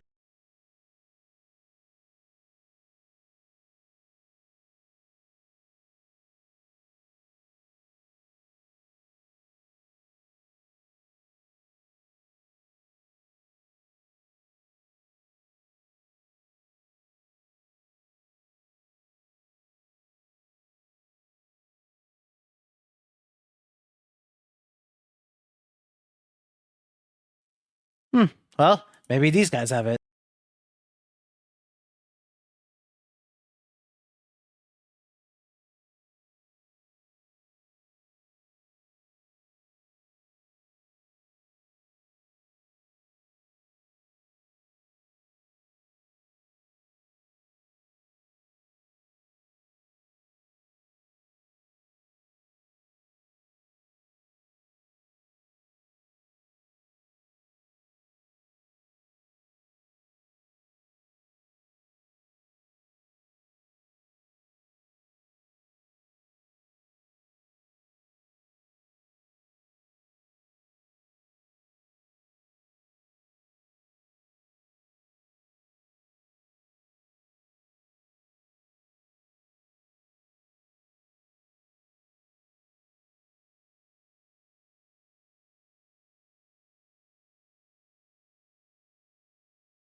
Hmm.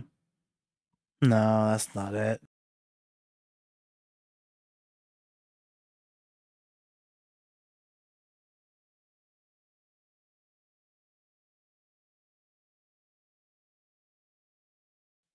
You know, thinking about it, I think I might remember that I had something like it's exactly like that item on me before that I might have sold off to somebody.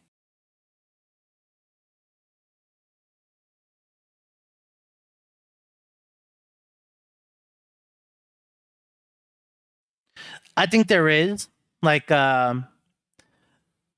there's some merchants above ground, but there's also some underground that I can check too. Like so yeah, I'll just I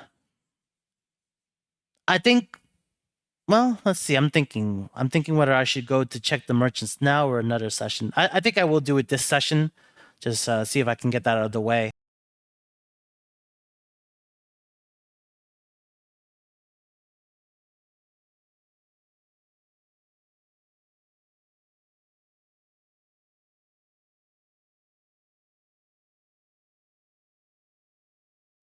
No, I remember I sold if I sold it off, it was in a previous session. I remember that much.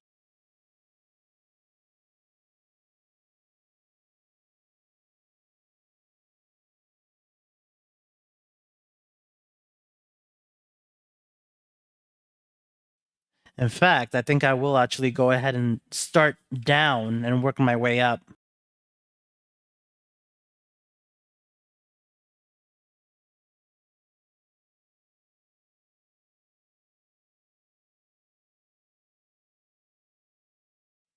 Ah, actually, I think I can do something about this one right now. Experienced Planewalker would be right in here.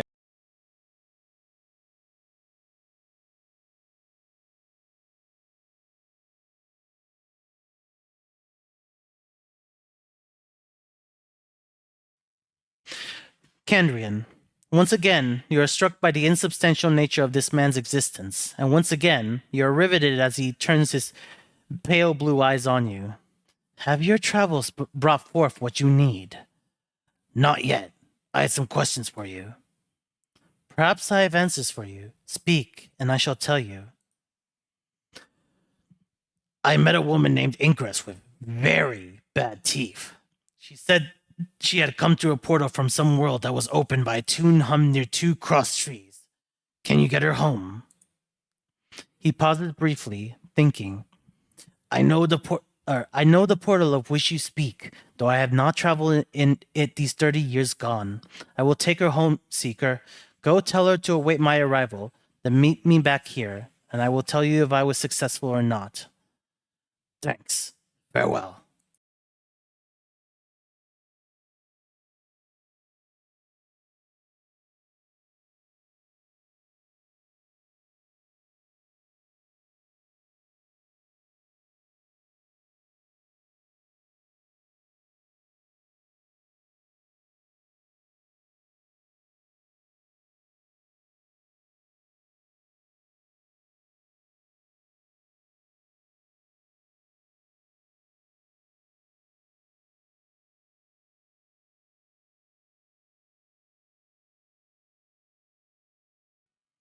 I'm Marisi.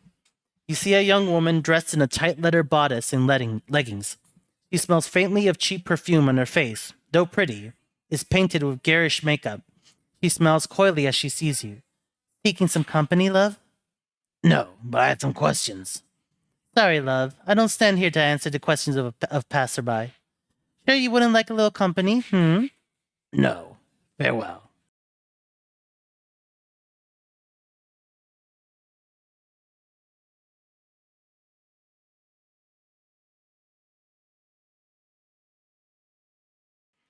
I'm looking for a drunk tiefling. So, let's see.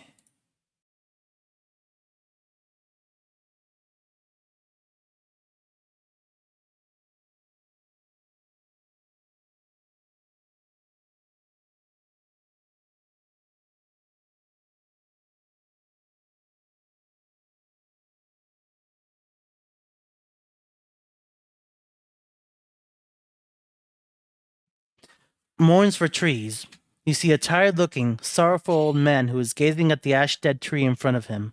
He is mumbling to himself and tapping his chin as if trying to figure something out. Occasionally, he shakes his head sadly. Greetings. He seems momentarily startled as you interrupt his train of thought. Ah, hello, Sun Nif. Welcome. It's good to have you. How are you? Yeah. He speaks in a calm, unhurried tone, but one full of sadness. Oh, greetings to you too, friend. How's this day find you? It finds me well. He smiles, but sorrow still lies in his eyes. That's good, friend. Hope your good fortune continues. He seems about to turn back to the tree. And how's this day find you? He shrugs slightly and prefers a bit of a smile. Fortune finds me well, though I'm saddened just the same. Why's that? He passed the tree beside him.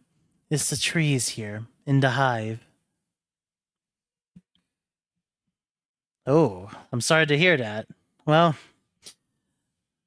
you're welcome to talk about it, or I mean, if you want to keep that business to yourself, then that's perfectly fine too.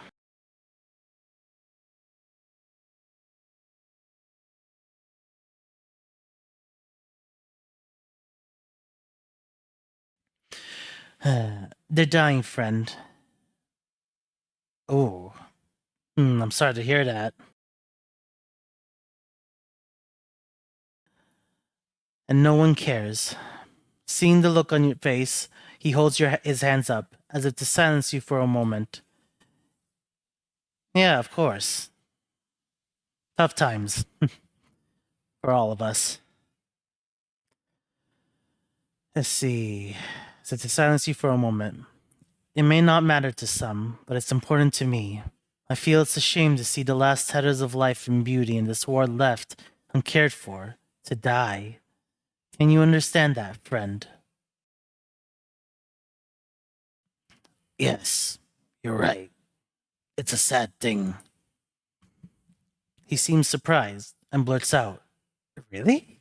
Oh, I mean, wonderful. Perhaps you would. He pauses and seems suddenly suspicious. He recomposes himself, speaking in his usual slow manner.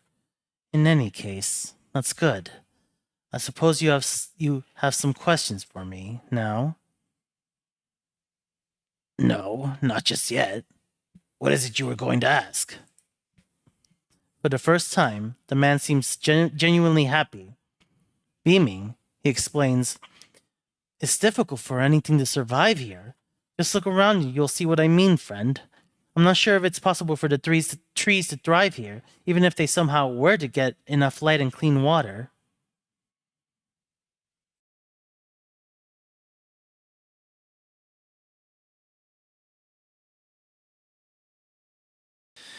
I mean, what can one say? Like, with when you're trying to show somebody the way, as it were, like there's only so much you can do. There's a there's an old anecdote I've heard in the past.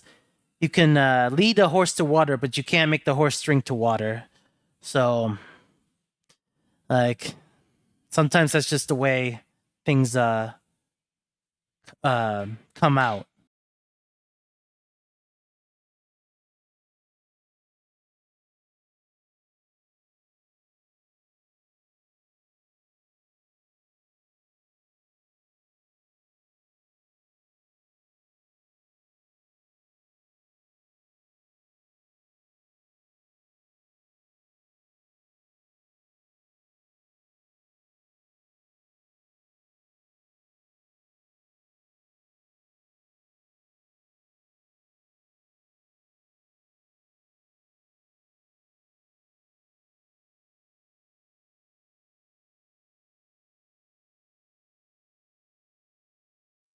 Yeah, yeah, yeah. I did get out of the catacombs. Maybe I think that was like 2 sessions ago. But yeah, it was yeah. It was actually a little simpler than I thought it was. Like I was having a little bit of trouble, but I just had to pick the right dialogue options at the right time. But yeah, I've been out for a little bit, and I've been just going around Sigil getting a bunch of side quests done. Yeah, that's fine. I mean, I actually have VODs uploaded to my YouTube channel. You're welcome to see them anytime. Okay. Go on. He nods enthusiastically. But enough people care, really want them to live. The link is it should be right in my Twitch channel. Like if you look at the details of my Twitch channel, there should be a link to my YouTube account. Let's see. But if enough people care, really want them to live, I just know they'll survive. They'll turn green again and flourish. Yeah, that's fine. Just glad you could find it. What? That makes no sense. He smiles knowingly, shaking his head. You're new here. I can see that now. You don't understand how things work in Sigil, friend. Belief is everything here. Everything. You could be right. Yeah, tacos are pretty good. I am right. I'm certain of it. A sense of conviction surrounds him like an aura. He seems so unlike the man you first spoke to. That's all I'd ask of you, friend. Just care for them. Hope for their recovery. In time, should enough people want it, it will come to pass. Can you do that for me, friend? Truth. Yes, I'll help. Excellent, my friend. Excellent. I thank you. You've given me back my confidence, my purpose. Perhaps I can find others like you who will listen. Perhaps we will make a difference. What about your companions, friend? Would you speak to them on my behalf? Darkon, could you help this man? One finds your request most intriguing. Trees in the hive? Like cities in limbo. They would stand as a testament to the will of the people, not to bow to that which would surround and devour them, to take what has been thrust upon them or left behind and make good of it. I too will care for these trees. Thanks. Mort, what do you think? Huh? Oh, yeah, Chief. Sure. Whatever you say. Thanks, Mort. Farewell, mourns for trees.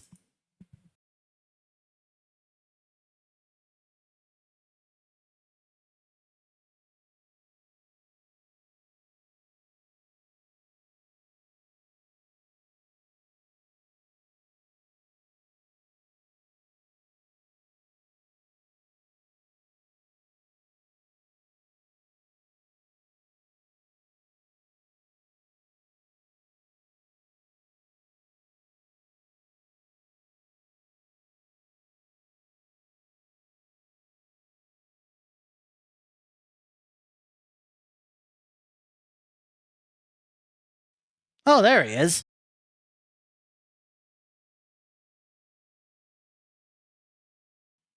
Interesting. I don't see a tail on him. Maybe he has it hidden.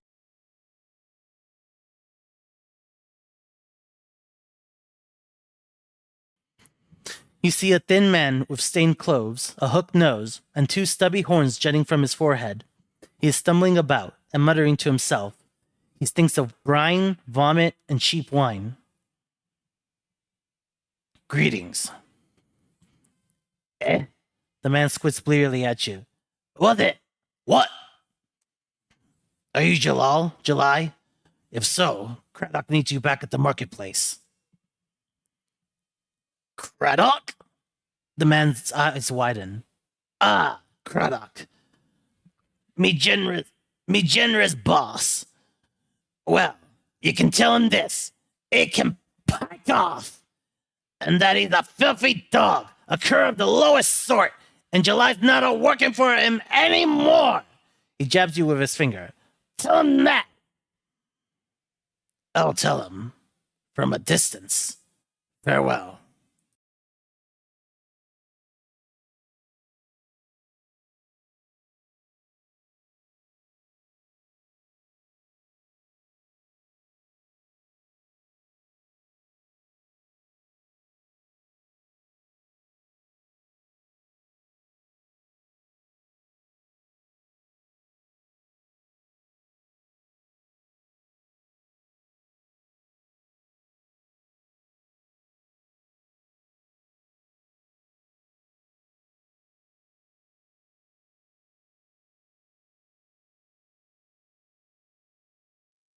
You see Craddock.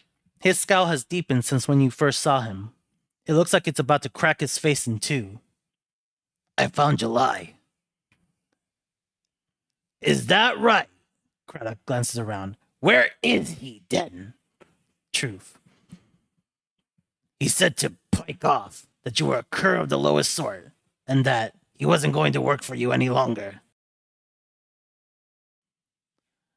Craddock's face turns a bright red, and his face cracks into a snarl. Damned be his name! May all the evils of the plains hound his footsteps! Hold on. A blistering stream of insults, threats. Ooh, I might need to get some water. Hold on, I'll be right back.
All right, sorry about that. I'm back.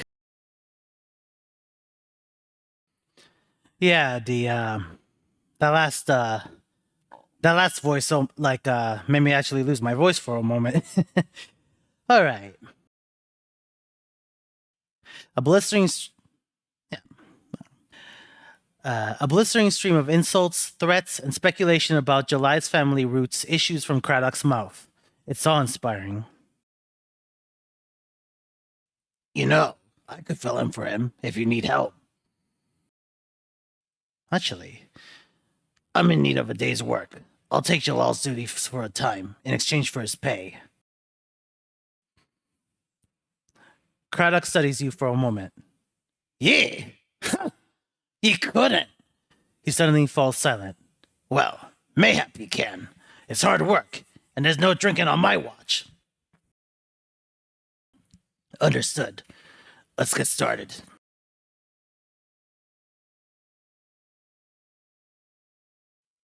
The work is long, but at the end of the shift, you are not the least bit tired. Craddock grunts as you return. You did well enough. Here's your pay.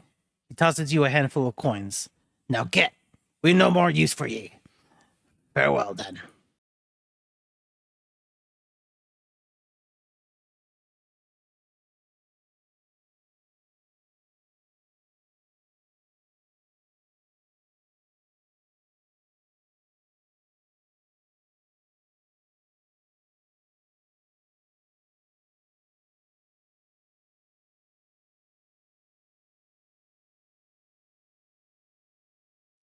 Hmm.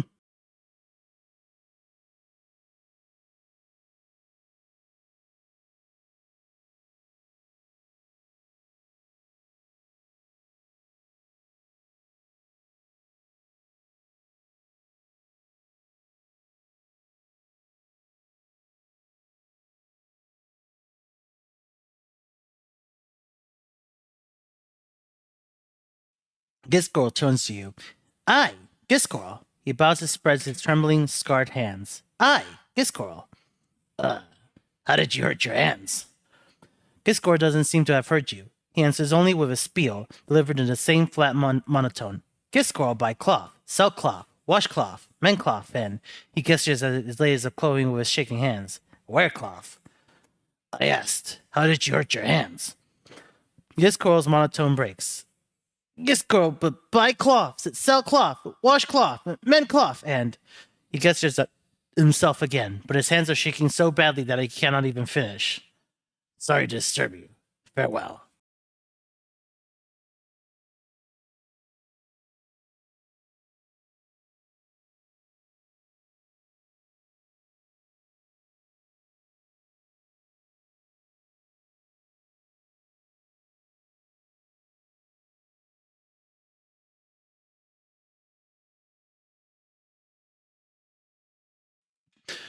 The man breaks in even before you can finish your sentence. You won't believe the deals I got for you today. You're a smart bastard to come to me, you are. I won't cheat you like these pickin' bobbers. He motions to where the other merchants stand. I'm leaving. Farewell. He nods, but it's clear he's not listening. Yes, sir. This is some damn good stuff I got here. Just look at it all. And can you believe these prices? You'd be practically stealing from me, you would. Turn and walk away. He calls to your back. Wait, Basha! Where you going? Don't you want to see all the great deals? Get back here! You don't know what you're missing, you don't. Just keep on walking.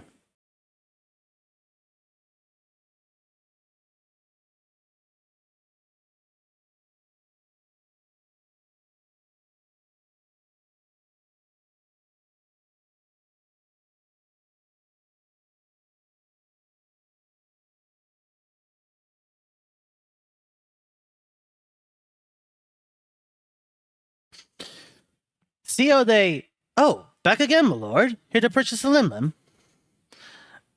Not yet. Just what are these limblims? They are from the Outlands, my lord. Neither wholly insect nor animal. They are friendly, playful, and quite loyal. He takes a sidelong glance at the limblims, then leans close to whisper. Pretty tasty, too, in a pinch. I'd like to purchase one. A limlim will provide its own food, eating insects, tiny rodents, and the like. They will follow you everywhere you go, are easy to clean up after, are quiet, exercise themselves with their constant flipping about, and best of all, they leap over 15 feet when prodded with hot coals. One will only cost you but 40 coppers, my lord, a mere pittance for such an entertaining pet and friend. Mort, what do you think? Why not, boss? It'll be fun to kick around when we're down, right? Well, I can kick it vicariously through you, at least. I want to see that 15-foot hot coal jump, too. What do you think, Anna? Huh. Anna shakes her head, rolling her eyes at you. I think you're an idiot for even considering it. But they are kind of cute. It's your jink, Burke. You got to decide for yourself, you do. I'll take one, merchant. How nice, my lord. Here you are. My own limlim.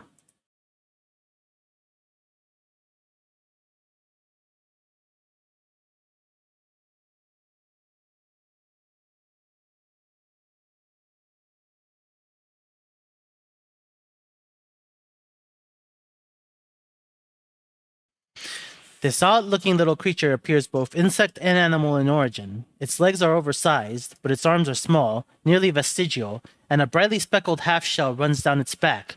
It sports twin pairs of insect-like wings, and has tiny black eyes, and a mouth that always appears to be smiling gleefully. Pet the limlim. Pew! Pew!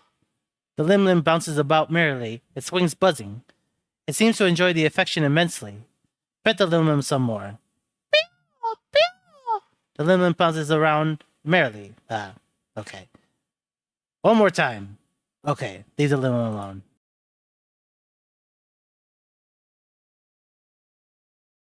Same thing.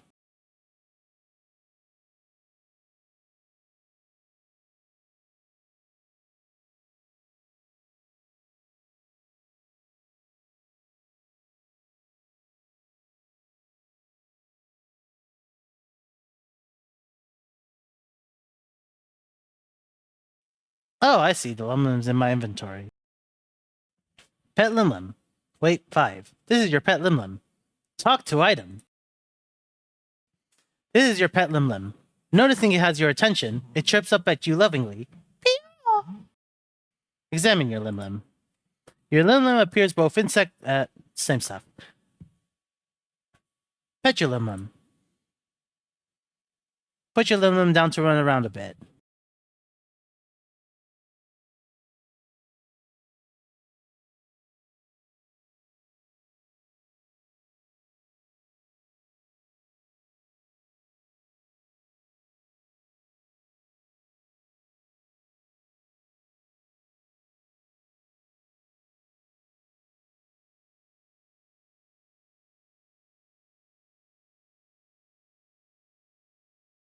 Huh. It is a cute little thing.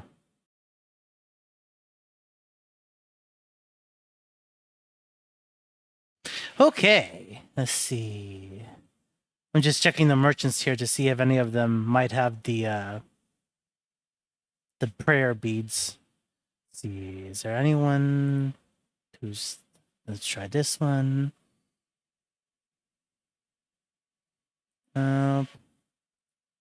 Galha. Galha flashes you his disturbing, sharp-toothed grin. Eager to play you are, yes? But you return too soon. Return later, and we might play again. Farewell, then.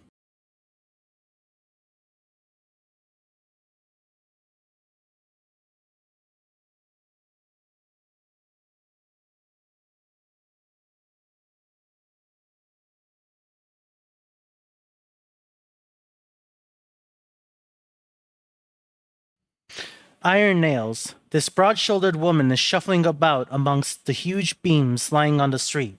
She kicks at the beams with iron-shod boots. Every once in a while, she bends down and wrenches a nail from one of the boards with her bare hands. She holds each one up, appraising it, then drops it into a leather sling bag. Greetings. She straightens up, hearing your approach. Her weapon is sheathed, but you can tell she's ready for trouble. You notice one of her eyes has a milky film over it. Noticing Anna, she smiles and nods a greeting at the tiefling before returning her gaze to you. That's close enough there, Cutter. What do you need from me? I had some questions. She nods. Ask away, then. Who are you? She pulls 3 nails from her sling bag, tossing them spinning into the air and catching them in her palm. Iron nails, they call me. She drops them back into the bag with a muffled clink. She glances at Anna to see if she's caught her display, and, seeing that the tiefling's already turned away, looks to you again. Why are you collecting the nails? I sell them to a man, name of Hamris, in the lower ward. Maker of coffins he is. Tell me more of this Hamris. There's not much to say. He's a bit chatty. He'll rattle his bone box to your barmy if you let him. But a fair bargainer. He needs the nails, I need the jink, and that's about as far as it goes. Where's the lower ward? I used to know the way I did, but the Dabbits have changed the streets around again. Don't know how to get there now. I need to chart a new path, but I figured the Dabbles will straighten things out eventually. Dabbis? Aye, Dabbis, the lady servants. She looks at you, puzzled. You must be new to Sigil. I had other questions. What are you doing? She rolls her eyes. What did it look like I was doing, Burke? Collecting nails. She laughs gently, shaking her head. Where's all this why? All right. Does anyone else here scavenge nails? She grins and shakes her head. No one was clever enough or had the will to do it before me, and I've shoved off anyone who's tried to jump me claims since. She passed a long-bladed dagger hanging at her side lovingly. Your claim? Aye, that's what I call it.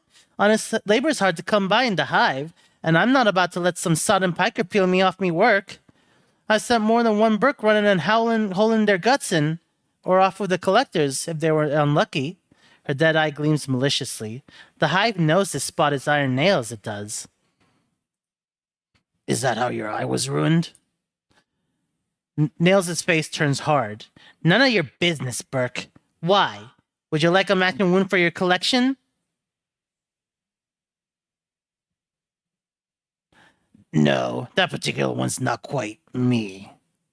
She laughs heartily. Aye, and I don't think you have much room for another scar besides. I had some other questions. Can you tell me about this place? She nods at Anna. Your fair companion looks to be a hiver herself, she does. Have you asked her about it much? Nails smiles at the tiefling. Oh, Nulls. Apparently her name is Nulls. Nulls smiles at the tiefling, though her ruined eye somewhat dulls the effect. Anna tilts her head and frowns at Nulls. Why don't you not concern yourself with me and what I know, and answer the man's questions? She gives Nulls a smirk for good measure. Nulls is put off by the remark, but quickly regains her composure. She smiles a bit sadly at you. Surely I can, Cutter. What's it you're looking for? I'm looking for work. Null scratches her head. Really, only two kinds of work in the hive. You can catch brain vermin and you can go collecting debtors.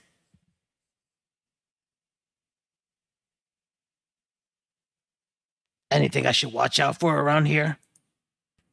Pretty much everyone's trouble in the hive, and judging from the looks of you, you're included in a lot of them. I hear there's a real dangerous blood wandering about, though, looking to make trouble and get his sword red. Noble, too, from his looks. She appraises you once more. I'm sure you can handle yourself. Your lovely friend looks right hard, too, she does. Null looks at Anna expectantly, but the younger woman ignores the comment. What if I was looking to enjoy myself? Well, it depends on what you find enjoyable, then. Couple of the better pubs around here be the Gathering Dust and the Smoldering Corpse. Decent enough company there, but again, it all depends on what kind of company you're looking for. She glances over at Anna, but the tiefling pays her no notice. No notice. That's all I want to know. Farewell. Fare you well too, then, Cutter. Leave.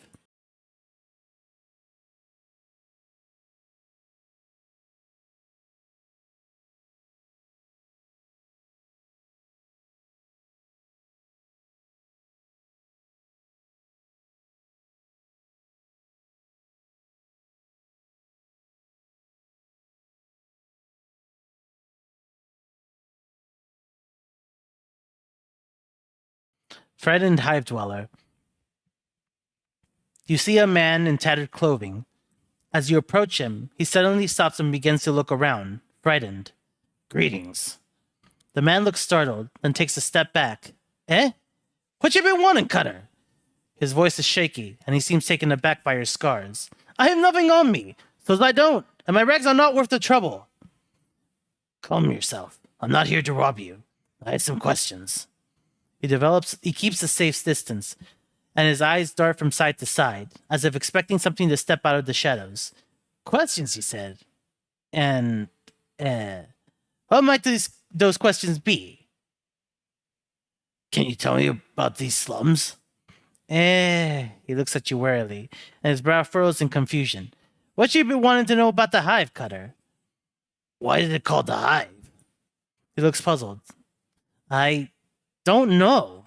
He looks frightened that he doesn't know the answer. Meso streets? Meso people, mayhap. Never mind then. Farewell. He licks his lips as you turn to leave. Cutter, you might think he studies you for a moment. You could spare a few coppers for a blood who helped you on your way? Not many around here do that for a fella. Enough for a man to wet his tongue after all that talking? Eh? Give 10 coppers. He glances around to see if anyone saw the exchange, then tucks the jink in the folds of his robe. Thank you kindly, Cutter. May the lady's shadow pass you by. Farewell.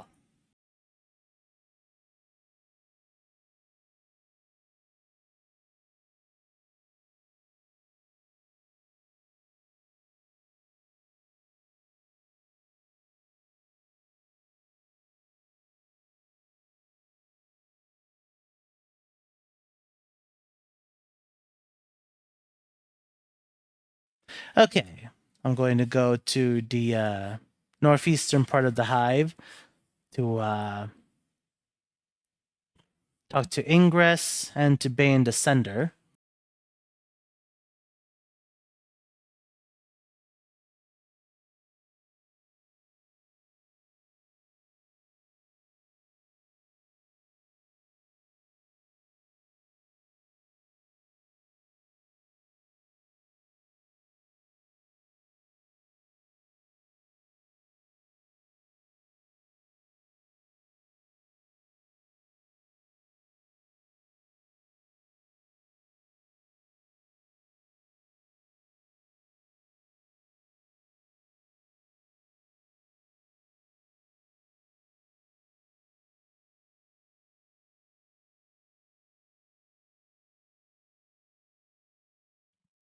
You see Bane Descender. As you approach, he looks at you hopefully. Were you successful in finding Craddock, good sir? Yes, and I passed along your message, although it didn't seem to please him any. Bane doesn't seem to have heard any word after yes, for he smiles and heaves a sigh of relief.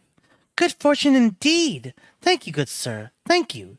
He reaches out into his robe and pulls forth a handful of coppers, which he counts out, then hands to you. 30 commons for delivering a message, eh? Fair enough. Oh, more than fair, good sir, more than fair. I can say without hesitation that there's no finer profession in all Sigil than that of a runner for the House of Sunders. I'll keep that in mind. Farewell, Ban. You see Bane Descender. As you approach, he nods respectfully to you. Well met, good sir. A dozen thanks for helping me find Craddock and delivering the message to him. No trouble. Farewell, Ban.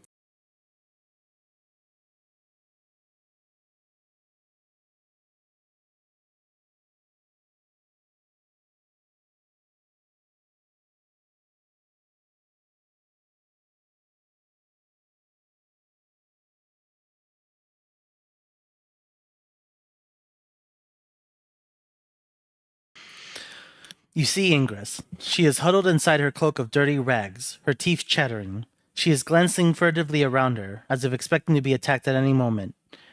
Greetings, Ingress. Eh? You! She squints at you. What is it you wanted me now? You wanted me to leave? Not leaving the city, so I'm not. I can't. Tried. It's not a city. It's a prison to everywhere. Ingress, I found someone who can take you back to your home plane. Ingress falls silent. I want to go. Want to leave this place. His name is Kendrian. He should be along shortly to help you. Trust him, all right? Ingress says nothing, merely nods quietly, her teeth chattering inside her mouth. I'll go back and meet Kendrian at the smoldering corpse bar and make sure everything turned out all right. Be strong, Ingress.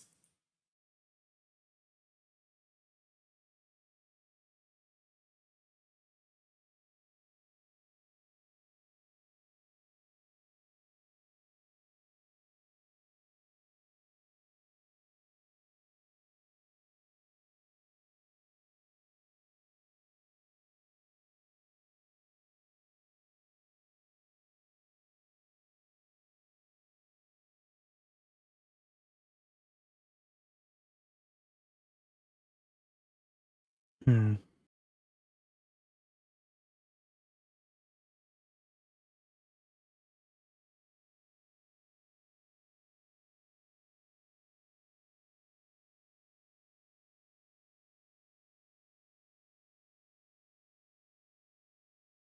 Candrian stands as you approach him. The tooth woman wanted you to have these, she says, or he says, holding out his hand. She wanted to express her thanks, even out the balance book, as it were, and be done with the damn things. In the palm of his hand are Ingress's dancing teeth, and he smoothly deposits them into your hand. Enjoy them, Seeker. Farewell.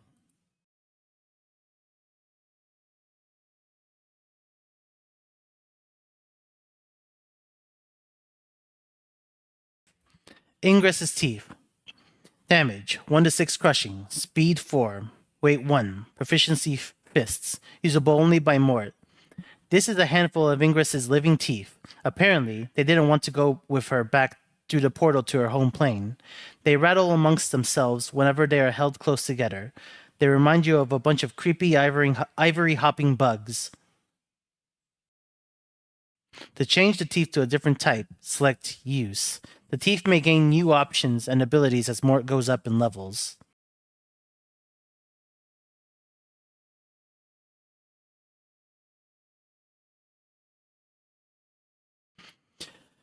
You examine Ingress's teeth. You can't shake the resemblance to ivory bugs. You get the feeling that they are looking at you expectantly, awaiting some command. I want you to become a magical weapon. The teeth rattle about wildly, then suddenly settle down. After a brief moment, they begin to emit a soft, magical glow. Done.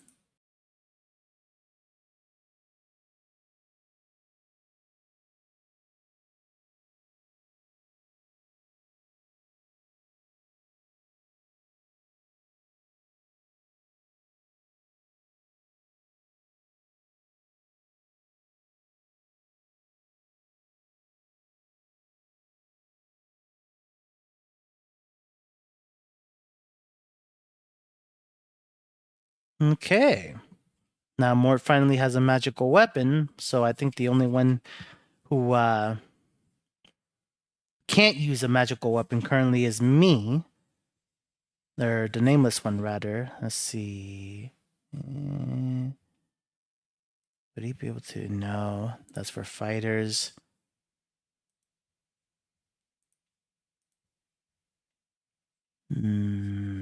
Oh, enchanted. Okay, never mind. I guess the nameless one does also have a magical weapon. Cool. So yeah, I guess at this point I could actually go back to the Warrens of Thought and fight the were rats.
Actually, before I do that, I mean, get some rest in here.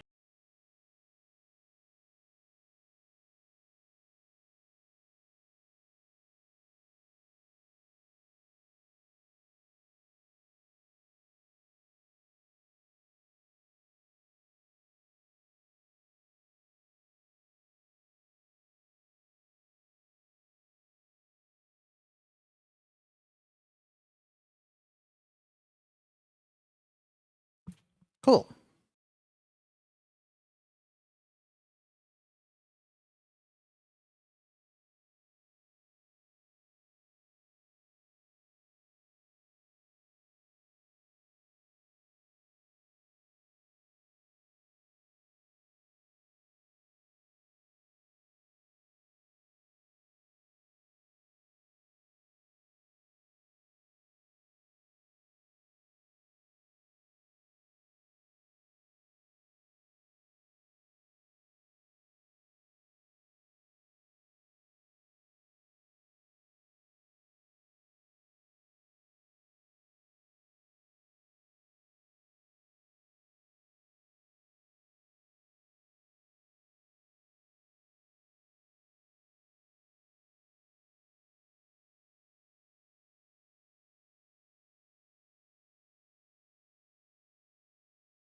Actually, yeah, I should just go ahead and buy these.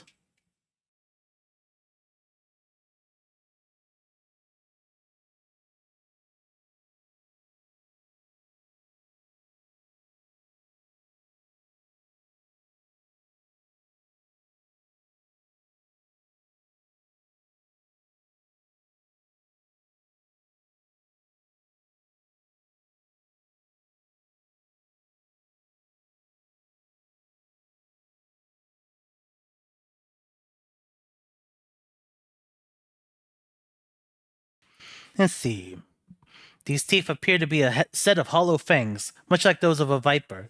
Although long removed from their original host, the teeth still drip poison from their sharp tips.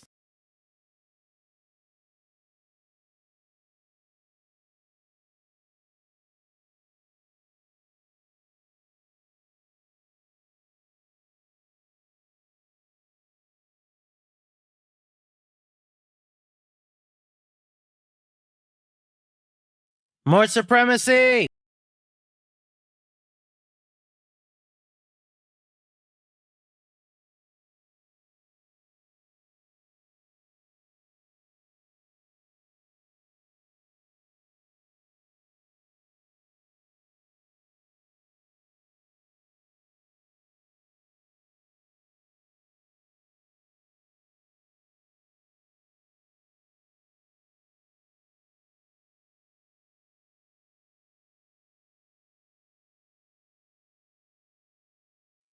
First, I'm going to check the dead nations to see if the merchant there has the necklace.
Adder's Tear invokes Adder's Kiss. This glistening green tear is as hard and smooth as a pearl. When placed on the tongue, it dissolves instantly and gives the user the ability to spit forth spiraling bolts of acidic green energy at an opponent.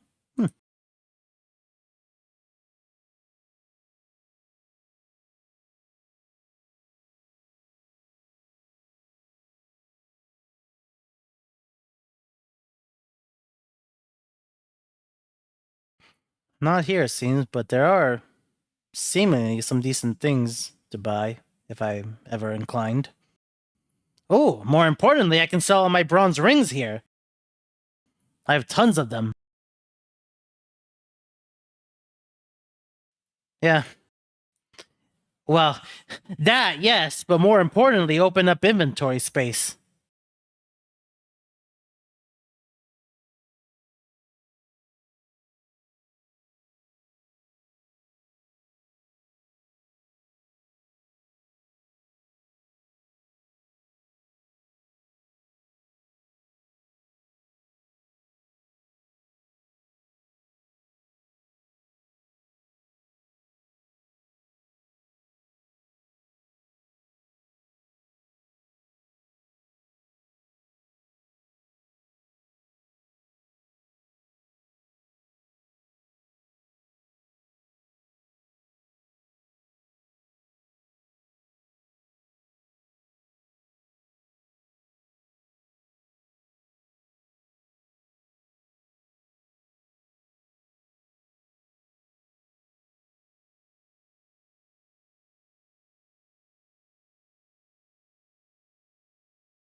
Oh, I just realized I think I accidentally abandoned my Lim Lim.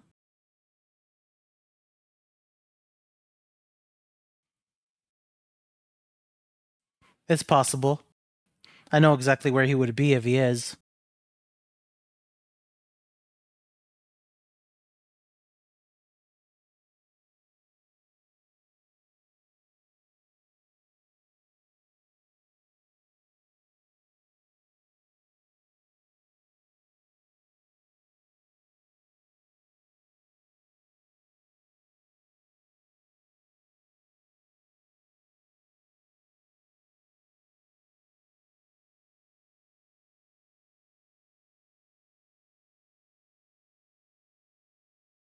Mantuak. You see a half-man, half-rat hybrid. Its red eyes gleam with a certain cunning, and the voice that issues from its mouth is oily and insinuating. So a biped comes, willing, to the halls of many as one. What do you want, man, and where do you intend to go? Step, step lightly, intruder, and speak the truth to Mantuak. What are you? You are truly ignorant, yes. Clear has it you have come here in error. You shall not leave. He raises his hands, and smoke pours from his fingers. What are you doing?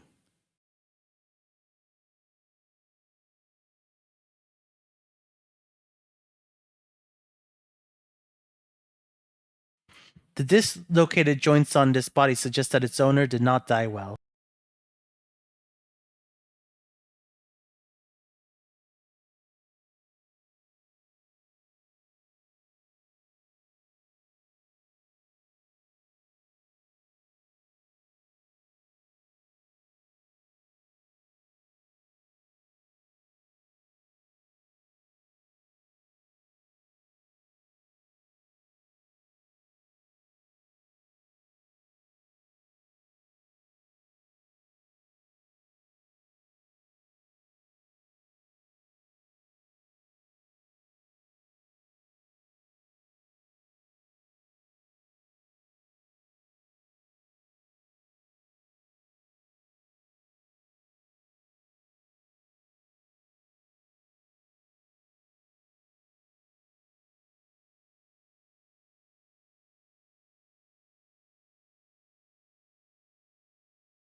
Bloodfly Charm, Abishai. Special. Heals 3 hit points. Increases regeneration. Weight 0. Bloodflies are pests believed to have originated from one of the lower planes. In many ways, they resemble mosquitoes with an insatiable appetite. A clot of bloodflies can suck all the blood from a human body within minutes. Their stingers are capable of penetrating even the skin of fiends. Despite their vicious appetite and temperament, bloodflies are used by healers to draw forth diseased blood from an individual, or even drain blood from a dead body. On occasion, bloodflies are used to siphon off rare types of blood and are then paralyzed with powders or spells and kept in storage for future use. This particular bloodfly charm seems to hold the blood of a lesser fiend, an Abishai, in its food sac.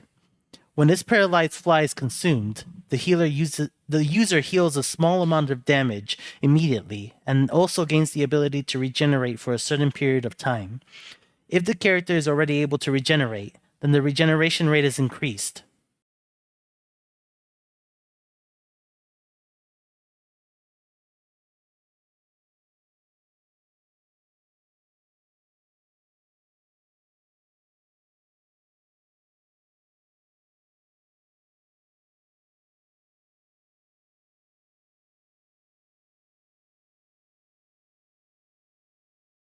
Mace.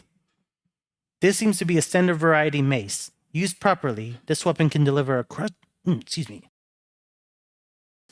This weapon can deliver a crushing blow to an opponent. Standard mace design, quite effective in delivering crushing blows to your enemy.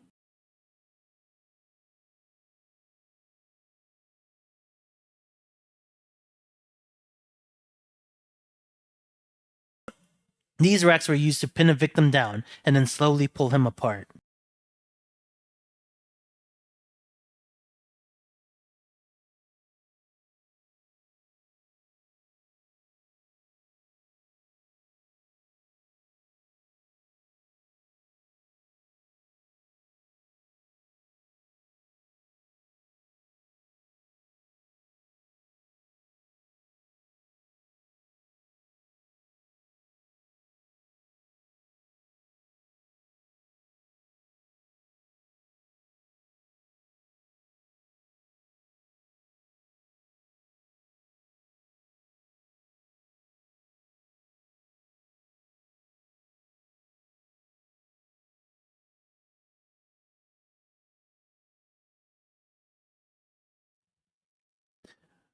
As you were-rat guards. As you approach the bars, there is a flash of silver, and one of the were-rat guards falls upon the other with a blinding ferocity. After having slain his fellow were-rat, this fellow looks square at Anna. Anna, it's Shadius. I'm letting you out. I can't stand to see you caged like this. Put in a kind word for me should you make it back to the village, and let him know that something bad's coming that way. Can't say what yet, but just so you know. Aw, Shad. Now you know where we were all worried for yet. Aye? 'Tis a pity you're here. You're here.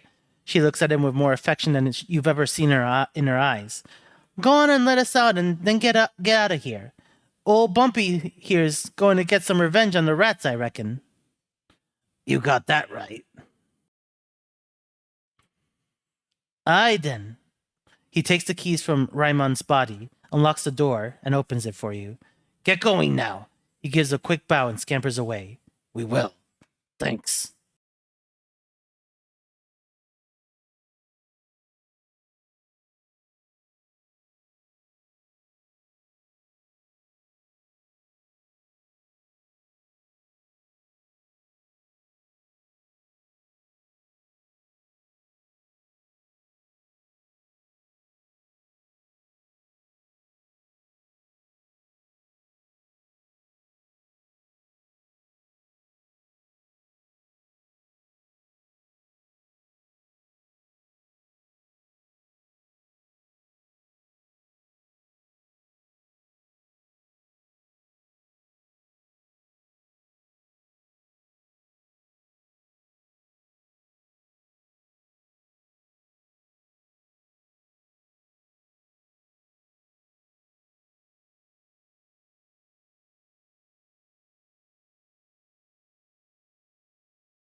Okay, with that, I'm going to call it a session.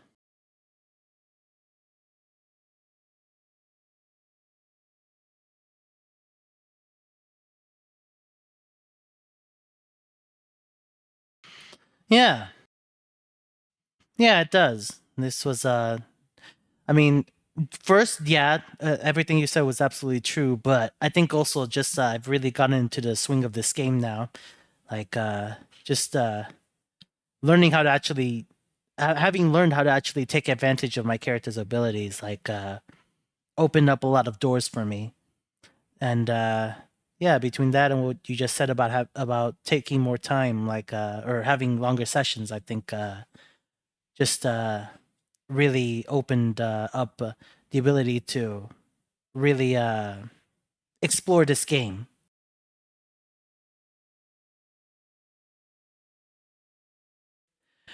But yeah. So as always, thank you to everybody who showed up. If anybody followed or lurked, viewed, and whatever, even chatted, like any of those things are always welcome. And thank you for coming. And as we mentioned, we're now doing 3 hour sessions, so it's going to be starting at 6 p.m. Eastern time, going to 9 p.m. Eastern, and it'll be generally on Mondays, like generally every Monday. Like I do have a Twitter account, so I if for whatever reason I have to cancel a stream, I'll go ahead and post that on there. Alternatively, we also have a little rule that if we don't start streaming by 6:15 p.m., then you can generally assume that there won't be a stream that night.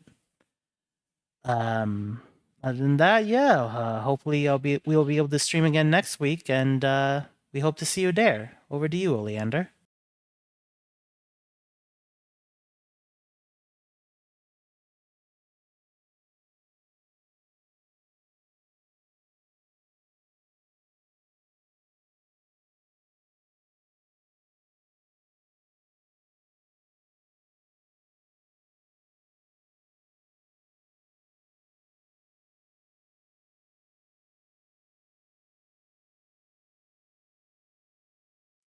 All right, take care, everybody. Good night.